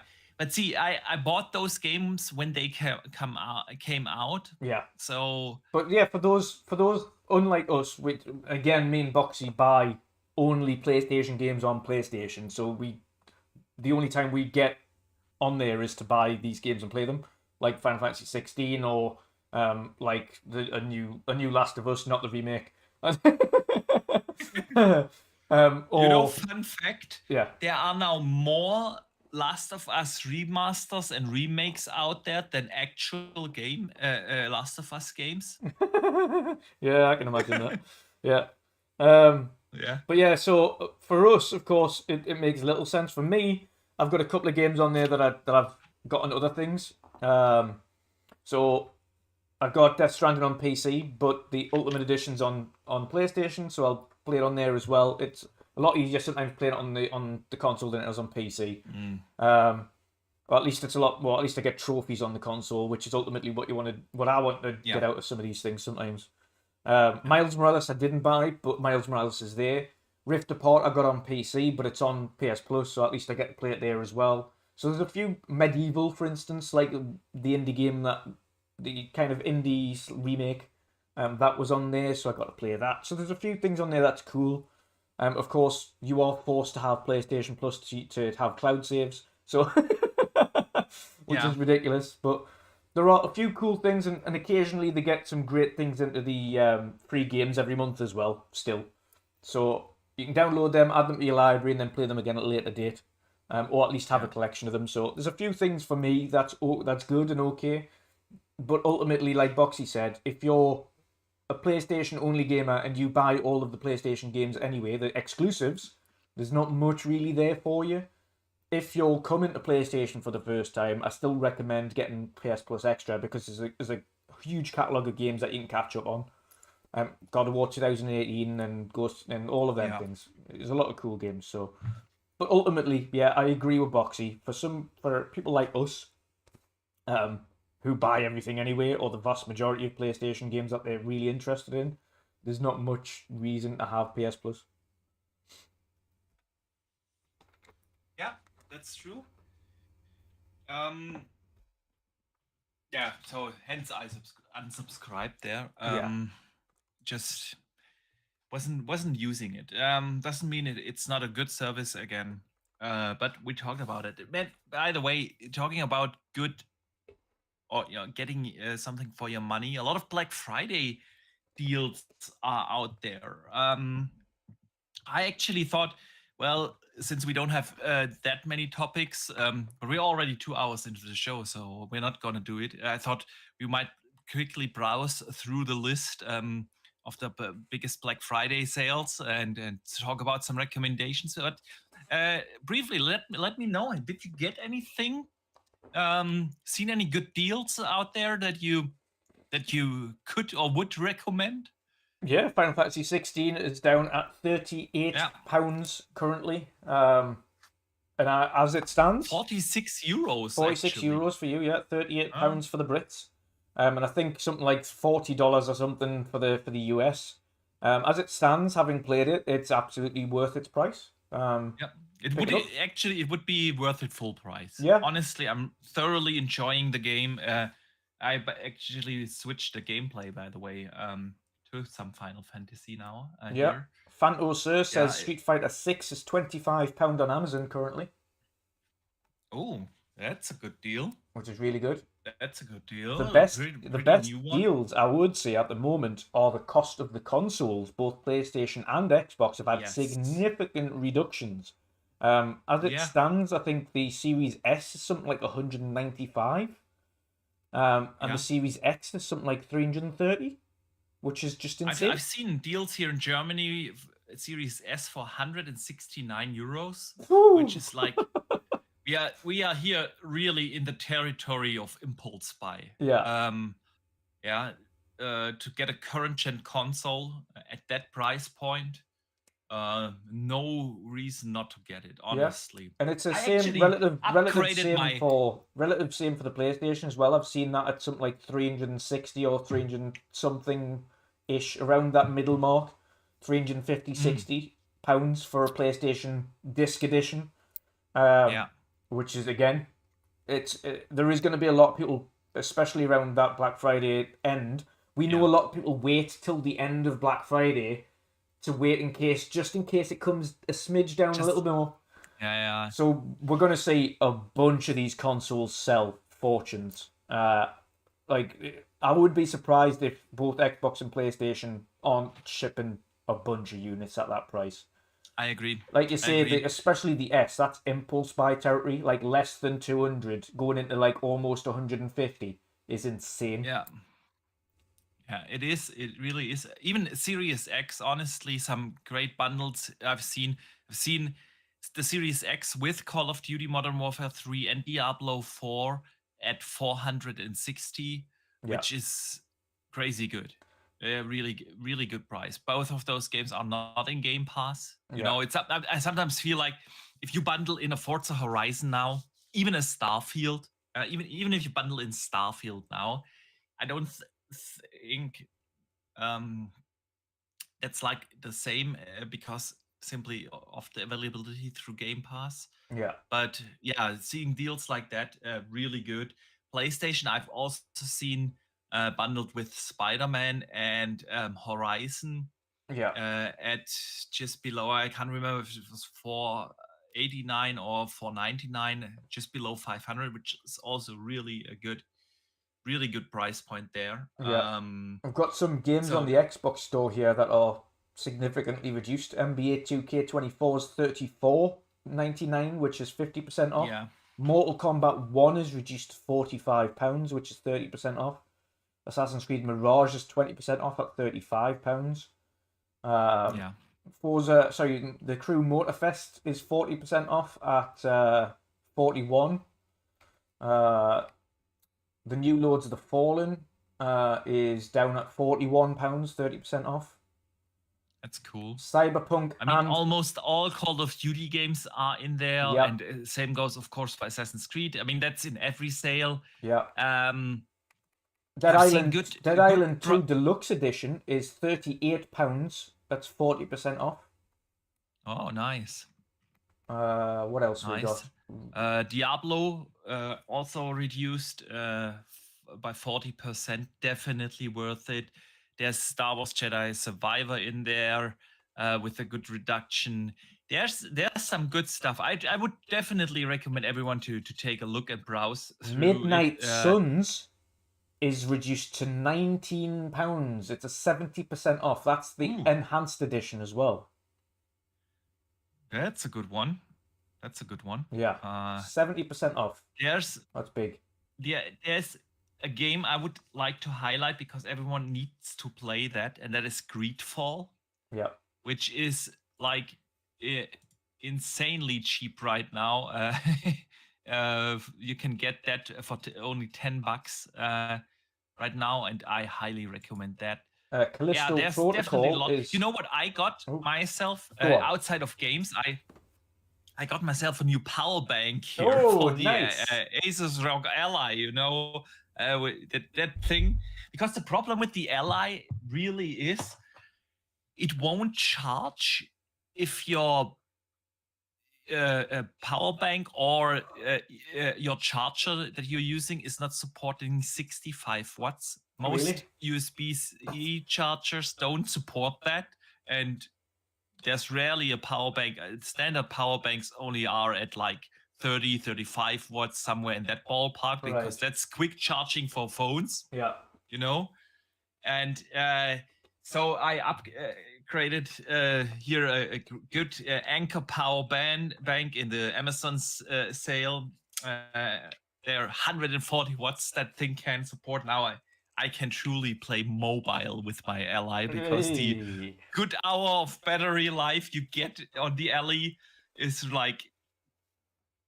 really, I always say it's like a portable console, but it's not really like mobile gaming, you know, just take the console out and play somewhere. Yeah. You always have to bring a good power bank, but with this one now, I'm good, man. I'm excited. A couple of other game ones, by the way. Callisto Protocol is less than $20, and that's 65% off. Speaking of Tiny Tina's Wonderland, Tiny Tina's Wonderlands is 75% off, and it's only £15. 15. There's a big one. The Mass Effect Legendary Edition also reduced by 80%, man. Yes. Age of Empires expansions. Age of Empires 2 expansions is reduced from $34.99 to £17. Yeah. Alan Wake, the original Alan Wake, is out less than £5. Oh, nice. All the Wolfensteins are in there. Yeah. All the Assassin's Creeds are in there, even including Valhalla. You can get Valhalla and Mirage as a double package for less than $50. It's $47. That's Valhalla and Assassin's Creed Mirage together for £47. Yeah, nice. Good stuff here. Okay, let us talk about games again. Yes. KOTOR made some headlines. Earlier this week, Jeff Grubb, you know, he has his sources. We can say about him what we want, but he has his sources. And he came out and said, okay, the KOTOR remake is definitely dead. Nobody's working on it. It's a dead thing, you know? And then the industry darling Jason Schreier actually came out today, saying that he talked to a couple of developers within Saber Interactive, and that it's still being worked on. Has been confirmed by 2 developers within Saber Interactive, to Jason Schreier, who has me blocked, surprisingly. Wonder why that is. No, he has everyone blocked. The only reason he hasn't blocked me is because I haven't interacted with him on my new account. I haven't either. I have never interacted with that guy. Never. And I haven't checked recently, though, to be fair. If I checked, I probably would. I can honestly say I've never been like, I had never attacked someone on a personal level, or I was rude on the social medias. I'm a nice guy. If I disagree with someone, I either do it in a polite way, and if they, there are the idiots obviously out there, but then I just move on or mute them and just. I can honestly say I've never been impolite to someone on social, and then he has blocked me for some reason, but I really couldn't care less. Anyway, I wanted to talk to you about KOTOR, man. Yeah.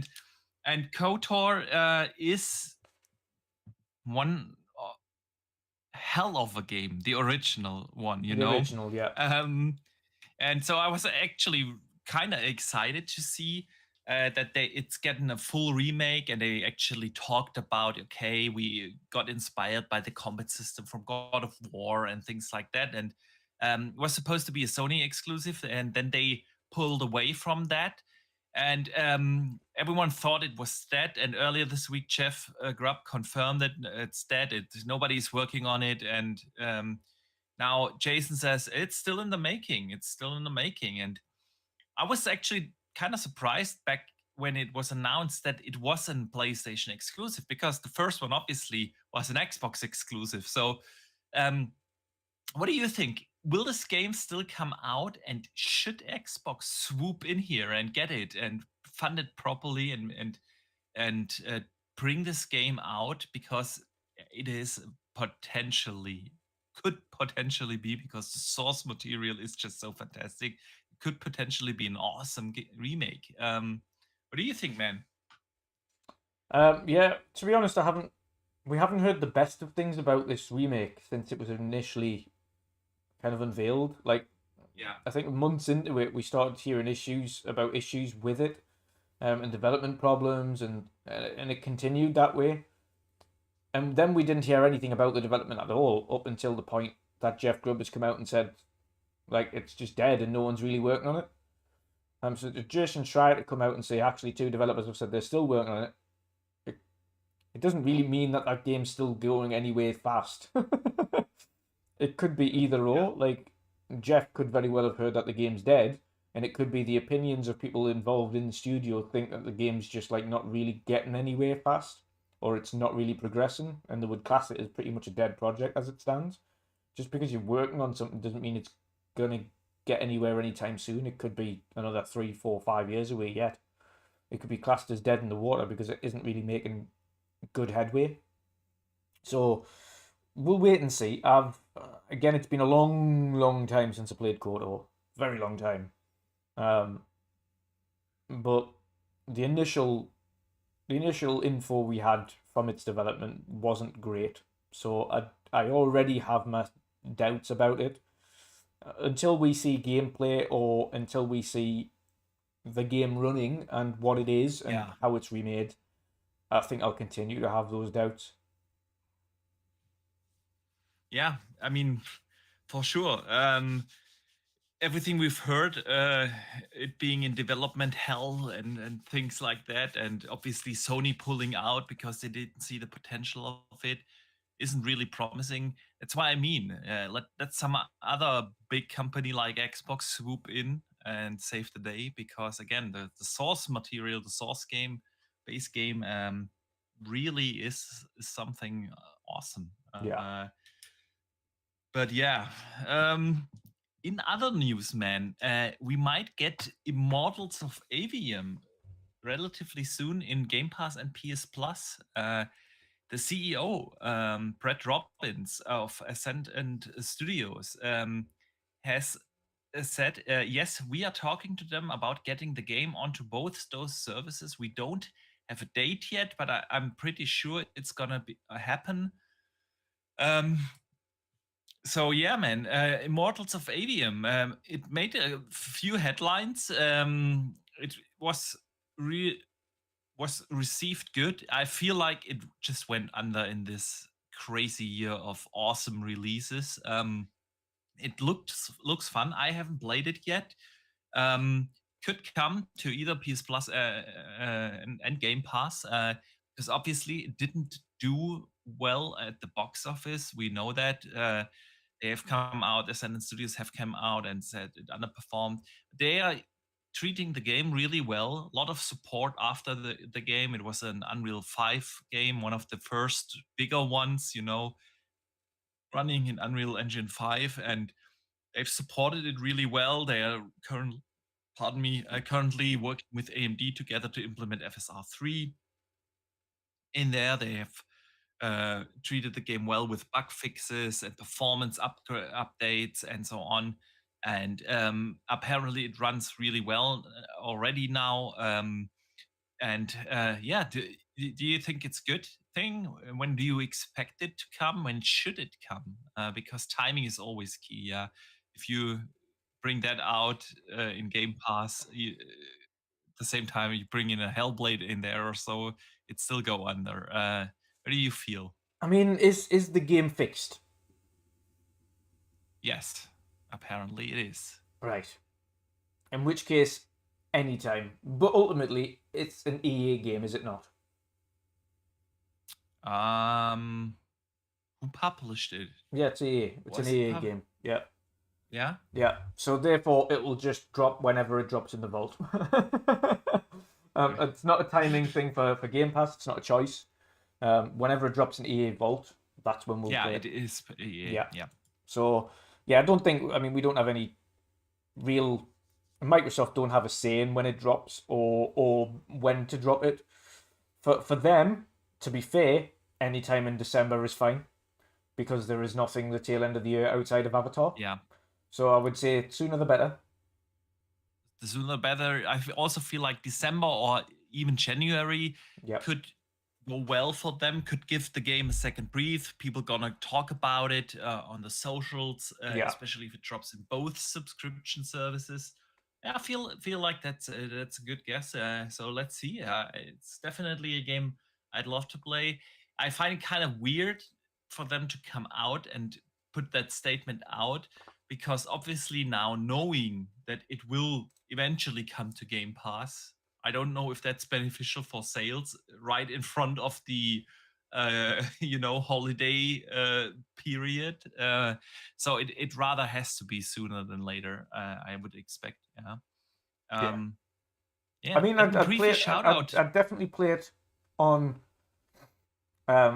Game Pass, but there was, especially the way it came out, there was absolutely no way I was buying that game. Yeah, it just came out at the wrong time. But, I feel like this is a problem a lot of games had this year.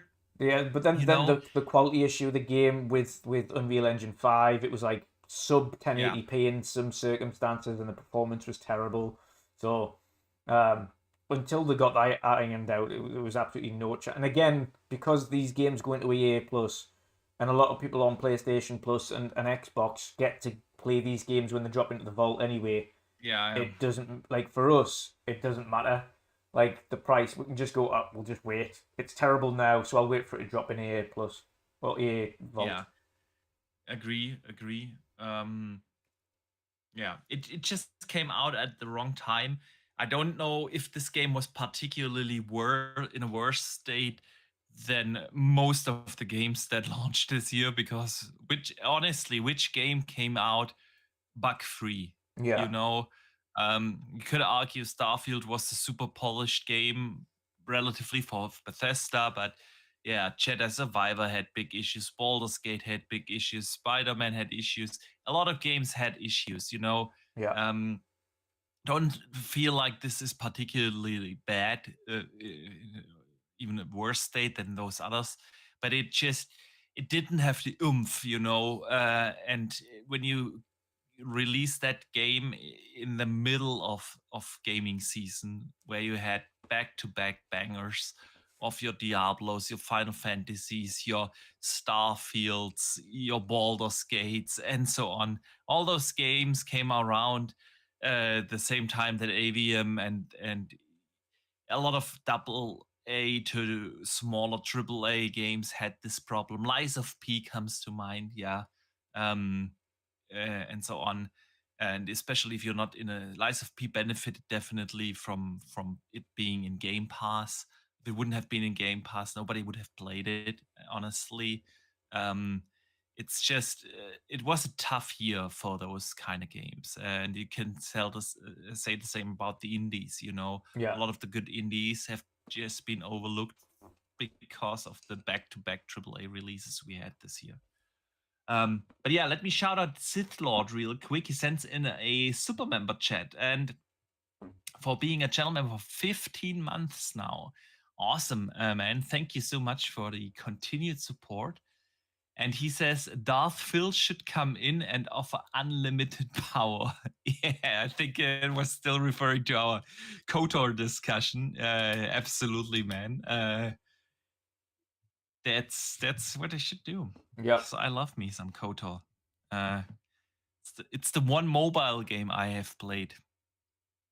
It's like I never play on my phone. Nothing, really. But KOTOR is the one game that I have played on my phone. I love it. So yeah, Dutch. Let us move on. We have yet to cover the community question. We have a couple of good ones there, but one quick thing. GTA 6, we know the trailer is coming soon. Yeah. There has been the rumor that it's going to be December 3rd. So right before the Game Awards. I don't know how you feel about that. I don't think that's going to happen because GTA, it's going to be after the Game Awards. They want to stay, you want to keep the headlines. They're going to be the headlines anyway. That's true. That's very true. But I do feel like, and I think they also wouldn't do Jeff a service in putting it after the Game Awards and having people think that it could appear there. I think they've probably seen that and thinking, no, there's no chance we're going to let him get some form of uplift from our potential release at the Game Awards. Like, we want to make it about us. So when we release this trailer, it will be at our time, not their time. And I think they'll do it beforehand so that he doesn't get that additional boost of people thinking that they'll see GTA at the Game Awards. I think they'll just do it so that they get ahead of the news and all the news. That's an interesting train of thought. I haven't thought about it this way. I thought more about, okay, when is it going to stay the longest in the headlines?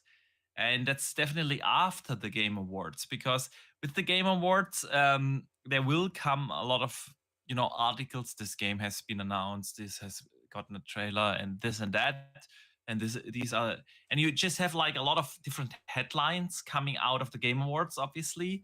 So I don't know. I don't know. I know GTA stands on its own.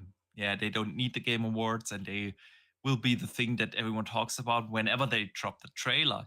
But they will definitely stay longer in the news if they drop it after. So that was my train of thought. So we shall see if December 3rd turns out to be true. But yeah, I want to see it, man. I'm obviously looking forward to it. I'm intrigued to see where their technology has improved since, because we have to think GTA 5 came out, and at that time GTA 5 looked and performed brilliantly, and then Red Dead 2 came out, and it is still one of the best looking games, despite the fact that it's still like restricted, that we've had, like, full stop. Some of the technology in that game was insane. The lighting especially was just nuts. And the level of detail, the world building, and everything. So it'll be insane to see how they've moved on from that and implemented what they learned in Red Dead 2 into GTA 6 and how they've improved beyond that. Because if we Yeah. get the same level of detail, fidelity, lighting, etc., that we had in Red Dead 2 in GTA 6, then it could be another benchmark game for the generation. Yeah, I agree.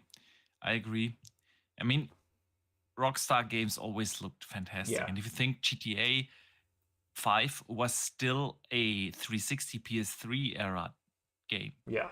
Yeah, and it still looks good. Yeah.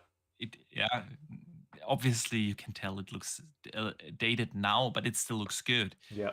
And like you said, Red Dead still phenomenal. And the interesting thing is these Rockstar games are always console first games. Yeah. All the PC ports came out a year or so later.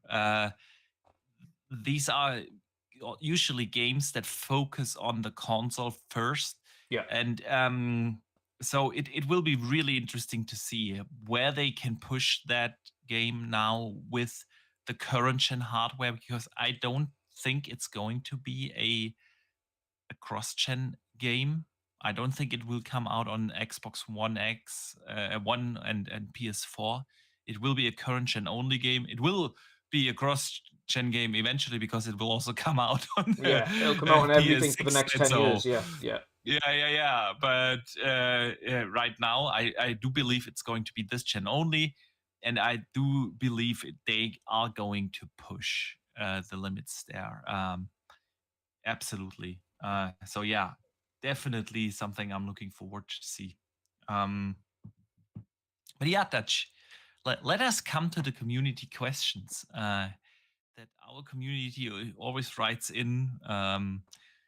Usually on Wednesdays. This time we asked everyone to write it on Tuesday, obviously. But usually on Wednesdays you can write in on Twitter, on YouTube, on wherever. And this week we got some cool questions. A quick update Sith here, by Lord, the way, right? before we get into it. Killer Yes, Instinct please. live stream is happening now for the update. Oh, nice. If you already own the Killer Instinct Anniversary Edition, Killer Instinct Definitive Edition on Xbox or Steam, the upgrade is free. If you Nice. don't already own Killer Instinct, you will still get the base game for Killer Instinct free, but the Anniversary Edition with all 29 fighters, including XP boosters and holiday accessories, etc., is $29.99. So there we go. If you already own the Definitive Edition, you get the upgrade free. Yeah. If you don't, the base game is free, and the Anniversary Edition is $29.99. Nice. Sounds good, man. Killer Instinct. I still feel like they are testing the waters here. Yeah. Is it still interesting? Are people interested? And to see just where could they land or position a Killer Instinct 2? Which definitely should happen, man. Yeah. Xbox needs a fighter. 100%. But yeah, let's talk about the community question. Sith Lord writes in and asks, I know you don't celebrate Thanksgiving, but what are some things you are thankful for? For me, it's my family and this community, being very supportive and always here to pick me up when I am down. So, yeah, we don't celebrate Thanksgiving here. For us, it's just a regular workday tomorrow. But yeah, it's a great question to think about. What are you thankful for, man? Family, loved ones, and being healthy, despite having difficulties and things like that. Still being healthy, being alive. In all intents and purposes, fitting well. But also, like I say, loved ones and friends. Those are the three things, really. As long as I'm healthy, and I've got friends and loved ones, then those are the things I'm thankful for. Everything else is material. Yeah, it's definitely the case. I have a great family. I have two wonderful kids and a beautiful wife and a loving wife, and that's definitely something I'm thankful for. But I also am super thankful for this community here. all those people coming in here each and every Thursday, usually, where we can talk gaming. We talk during the week on the social channels. Gaming is just so much more than just, this. Okay, I want to have some entertainment in the evening hours after work. Yeah. For me, I made such great friends, um, you and others, and um, I'm really thankful to be able to be a small part of this amazing community, and yeah, um, that's definitely something I'm also very thankful for. Yep. Fanto Sir writes in and asks, if you were stranded on a desert island with only one console and one game and a TV, and you could power them, obviously, what would they be? Oh, Jesus Christ. You'd want a game that lasts forever and can change and can do other things than just one thing. I think, as random as it sounds, probably something like a Minecraft. Something that allows me to explore, to be creative, to have a story, to have a purpose. To something that is essentially in its current state never ending. One thing you don't want to do is choose a game that is, for me personally, choose a single player game that has an end, that ultimately can be finished, and once its replayability, which could be maybe 2 times over, has ended, there is nothing more. And I think there would be nothing, as much as you might love that game, being stuck there for eternity playing a single game that has an end, you would ultimately end up hating that game. I think a game that can be ever expansive and can be completely built upon forever. I think I'd probably end up picking a Minecraft. It sounds weird. It makes a lot of sense, of course. See, I've never gotten into Minecraft. Yeah. So I still think that probably the best game ever made is The Witcher 3, but like you said, if I have to play that, I do play it a lot. I finished the entire game now 5 times, including all the DLCs and so on. But you make a lot of sense about this, that can go on for long. So I would just take H4. I can play that forever. Yeah, I think what I would want, if Age 4 to be able to play that forever without truly getting bored. And I think Age, personally, I think Age in its advancements, and especially where you would expect it to be, I personally think even the giant maps aren't big enough. I think you could.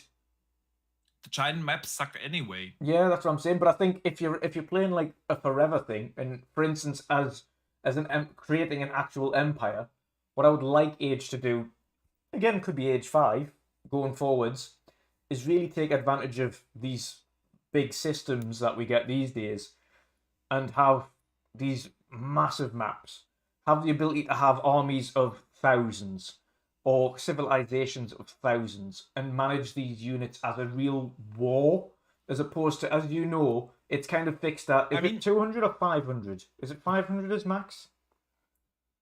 Or is it less? For civilization population, 200. Yeah. But the thing is, you can play it that way. You can have massive maps. You can set the limit to whatever you want. You can do that. It's just not fun, because the fun part in Age is actually managing limited resources, limited amount. See, this is the good thing about Age, though, is because we both get different kinds of enjoyment from it. You like the limited resource and the challenge of it. I like the civilization building and the city building and creating the army. You can play it that way. That's what I'm saying. I like the two different aspects. I think if I was to play Age forever, I would want it to be where I'm literally building up this massive civilization and watch them grow over time, and then building this mammoth army, and then having like like being this mega thing that can constantly evolves. And I think, again, it's your game though, but I understand because you have infinite love for Age. So, Yeah, yeah. but I think it's just because my I trail can of play thought that is I very want well. something that can last me forever, and I feel like Age as it is now, I'd probably play it for a good few months solid, and I'd be happy with it. But I think there would become a point where I'd be like, I think I've done everything there is to do on this now. Whereas I think with the likes of, and even Fanto said in chat there, another one like an Ark, where it's just like the crafting and the building things, and like as well as surviving, as well as doing, it's something that is infinite, essentially can be infinite. That's the kind of game I'd want on an island where there is an infinite ends to it. There is no end. I I still stick with Age. You Good. know, there's no end. You can always improve, man. You can always improve, and every match is different, and there's so many But skills you wait, have to but wait. learn. What were the rules for this? Were we allowed internet connectivity on this island via Satlink, or are we not allowed internet connectivity and we just have a console, a TV, and a game? I mean, if you have power, electricity, you will have internet as We well. might have a generator. And you might have satellite internet, you know? Well, I mean, the rules weren't stipulated, Boxy. We don't know. We don't know. maybe Fanto can clarify here. Fanto just said no internet. Fanto said no internet. No internet. That's just because he doesn't want me to play Age. There we go. Let's move on to the next question. Omatoni writes in, Yes. if you could visit one studio to see behind the scenes dev work and talk to each department for a 2024 release game, which would it be? For me, it would be a team that used mocap as well, so I could witness a few scenes that would show later in the game. So Playground would be cool. So he's probably assuming that Fable is a 2024 game. Yeah. Ninja Theory for me all day, every day. They've got one of the fanciest studios there, and they have an on-site pub. So absolutely, Ninja Theory. And then getting hammered with all the deaths. Yes. Yeah. Yes. Yeah. Yes, absolutely. No, Ninja Theory makes a lot of sense. Yeah. I mean, Avowed is coming out in 2024, so seeing Obsidian would be an insights awesome of studio to Obsidian visit as well, by the way. would be an 'Cause you would awesome not only studio see to one visit. game, but you'd also see the other games. Exactly. Yeah. I would get to see Project see the Mara, Outer and you would Worlds get to 2. see Outer Worlds 2 and Avowed and And I would just bring, German beer with me and then to we can Obsidian. just compare notes. I'll be like, this is so cool, what's happening with Project Mara and Hellblade, and you'll be like, this is so cool, what's happening with Avowed and There you go. So, there we go. Easy. Double teamed. Last question of the day. Andrew Source writes in and says that Series X is discounted 150 Australian dollars right now. Are we set for a permanent discounting of the aging platforms? Of the aging platform. Yeah, this is a good one. A good question. I would say possibly. I could see them going back up in price, but I can see them also coming back up in price to an amount that's less than what the original retail value was. I can see maybe the Series S going to like 210. Maybe the Series X sitting, I don't know even where it was sitting afterwards. Was it like 430, 440 or something? Maybe that reduces to 4. I don't know. It's an interesting one.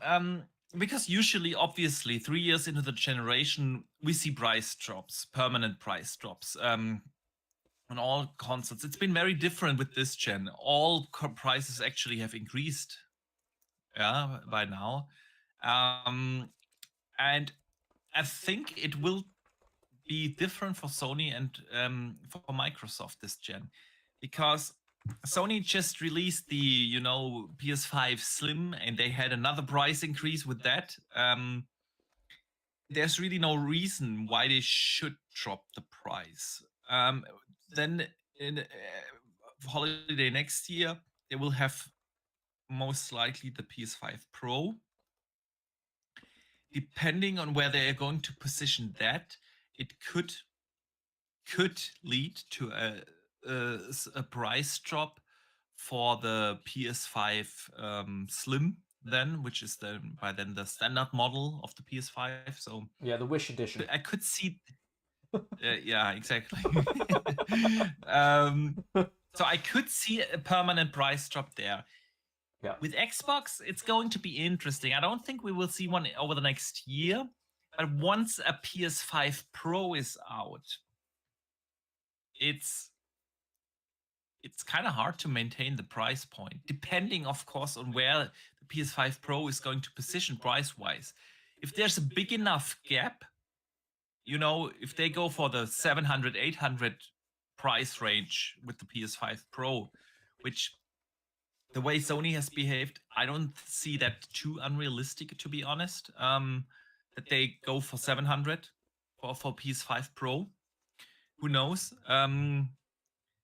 So if there's a big enough gap, it just wouldn't have that big of an impact on Xbox. But if they are priced in a similar region, Xbox Series X definitely will go down. Yeah.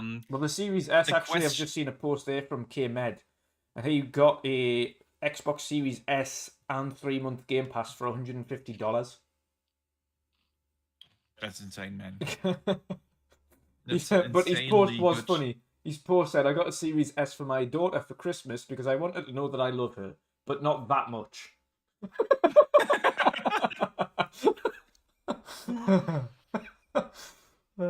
That's a good one. Yeah, so then Xbox will also have their slim version coming out next holiday. We learned about that in the big Xbox leak this year. So with them having a new console out, I don't think that the price will go down. So this will be very interesting to see where's Xbox going. And yeah, so I don't know about permanent price drops. I don't think it will happen that soon, and if so, not significant price drops. So, but yeah, I think that brings us to the end of this show. As always, it has been an absolute blast. It has been an absolute blast with this community. Thank you guys so much in the chats here. We had an awesome time. I do hope you guys had it too. For all our American friends and those who celebrate Thanksgiving, happy Thanksgiving to you. Enjoy your time off and enjoy some quality time with the families. We will be back here, obviously, next week at the regular time. Thursday with the World of Gaming, Wednesday with the Midweek Mixer podcast. So that is for sure. But I do want to say a big thank you, of course, not just to the people that are here, but actively supported through super chats and channel memberships. Means a lot to us. Absolutely. And Dutch, let everyone know what you have coming up and where they can find you. Yes, so because obviously we're streaming today on both, and we're doing the podcast today on both, I'm climbing mountains tomorrow and Friday. So that's what I'm doing. For special effect, of course, we are not too far off hitting our target. So our target was 1,500. We're on about 1,150 something at the moment. So Nice. 76% of target. So a little bit of work to go there, but it is very much achievable. And of course, I've got these mountain climbs for the next 2 days for that, and we've got till the end of the month to hit target. So that's what I'm doing. Other than that, I am everywhere at WandrinDutch. Back next week, of course, with both the Midweek Mix-Up on Wednesday and the World of Gaming on Thursday. And usually every Friday, Saturday, Monday, Tuesday, I am streaming games on Twitch and YouTube. At the moment, our rotation is Final Fantasy 16, Cyberpunk Phantom Liberty, and Elder Scrolls Online. So Cyberpunk will be Cyberpunk Nice. Tuesdays. Final Fantasy will be Fridays and Mondays, and Elder Scrolls will be on Saturdays. So feel free to join in any of those streams on both YouTube or Twitch. But you'll find me on Twitch as Midweek Mixup, and on YouTube, of course, as WandrinDutch. But yes, it's been a blast as always. What about you? Where can people find you, Boxy? Super easy to find me. It's Boxenberger everywhere, and yeah, it definitely has been a blast, man. I can't wait for the weekend because that's when I'm going to dive deep into Final Fantasy and continue playing H. So yeah, again, have an awesome Thanksgiving. To everyone else, have a great rest of your week. Enjoy your gaming. We will be back next week.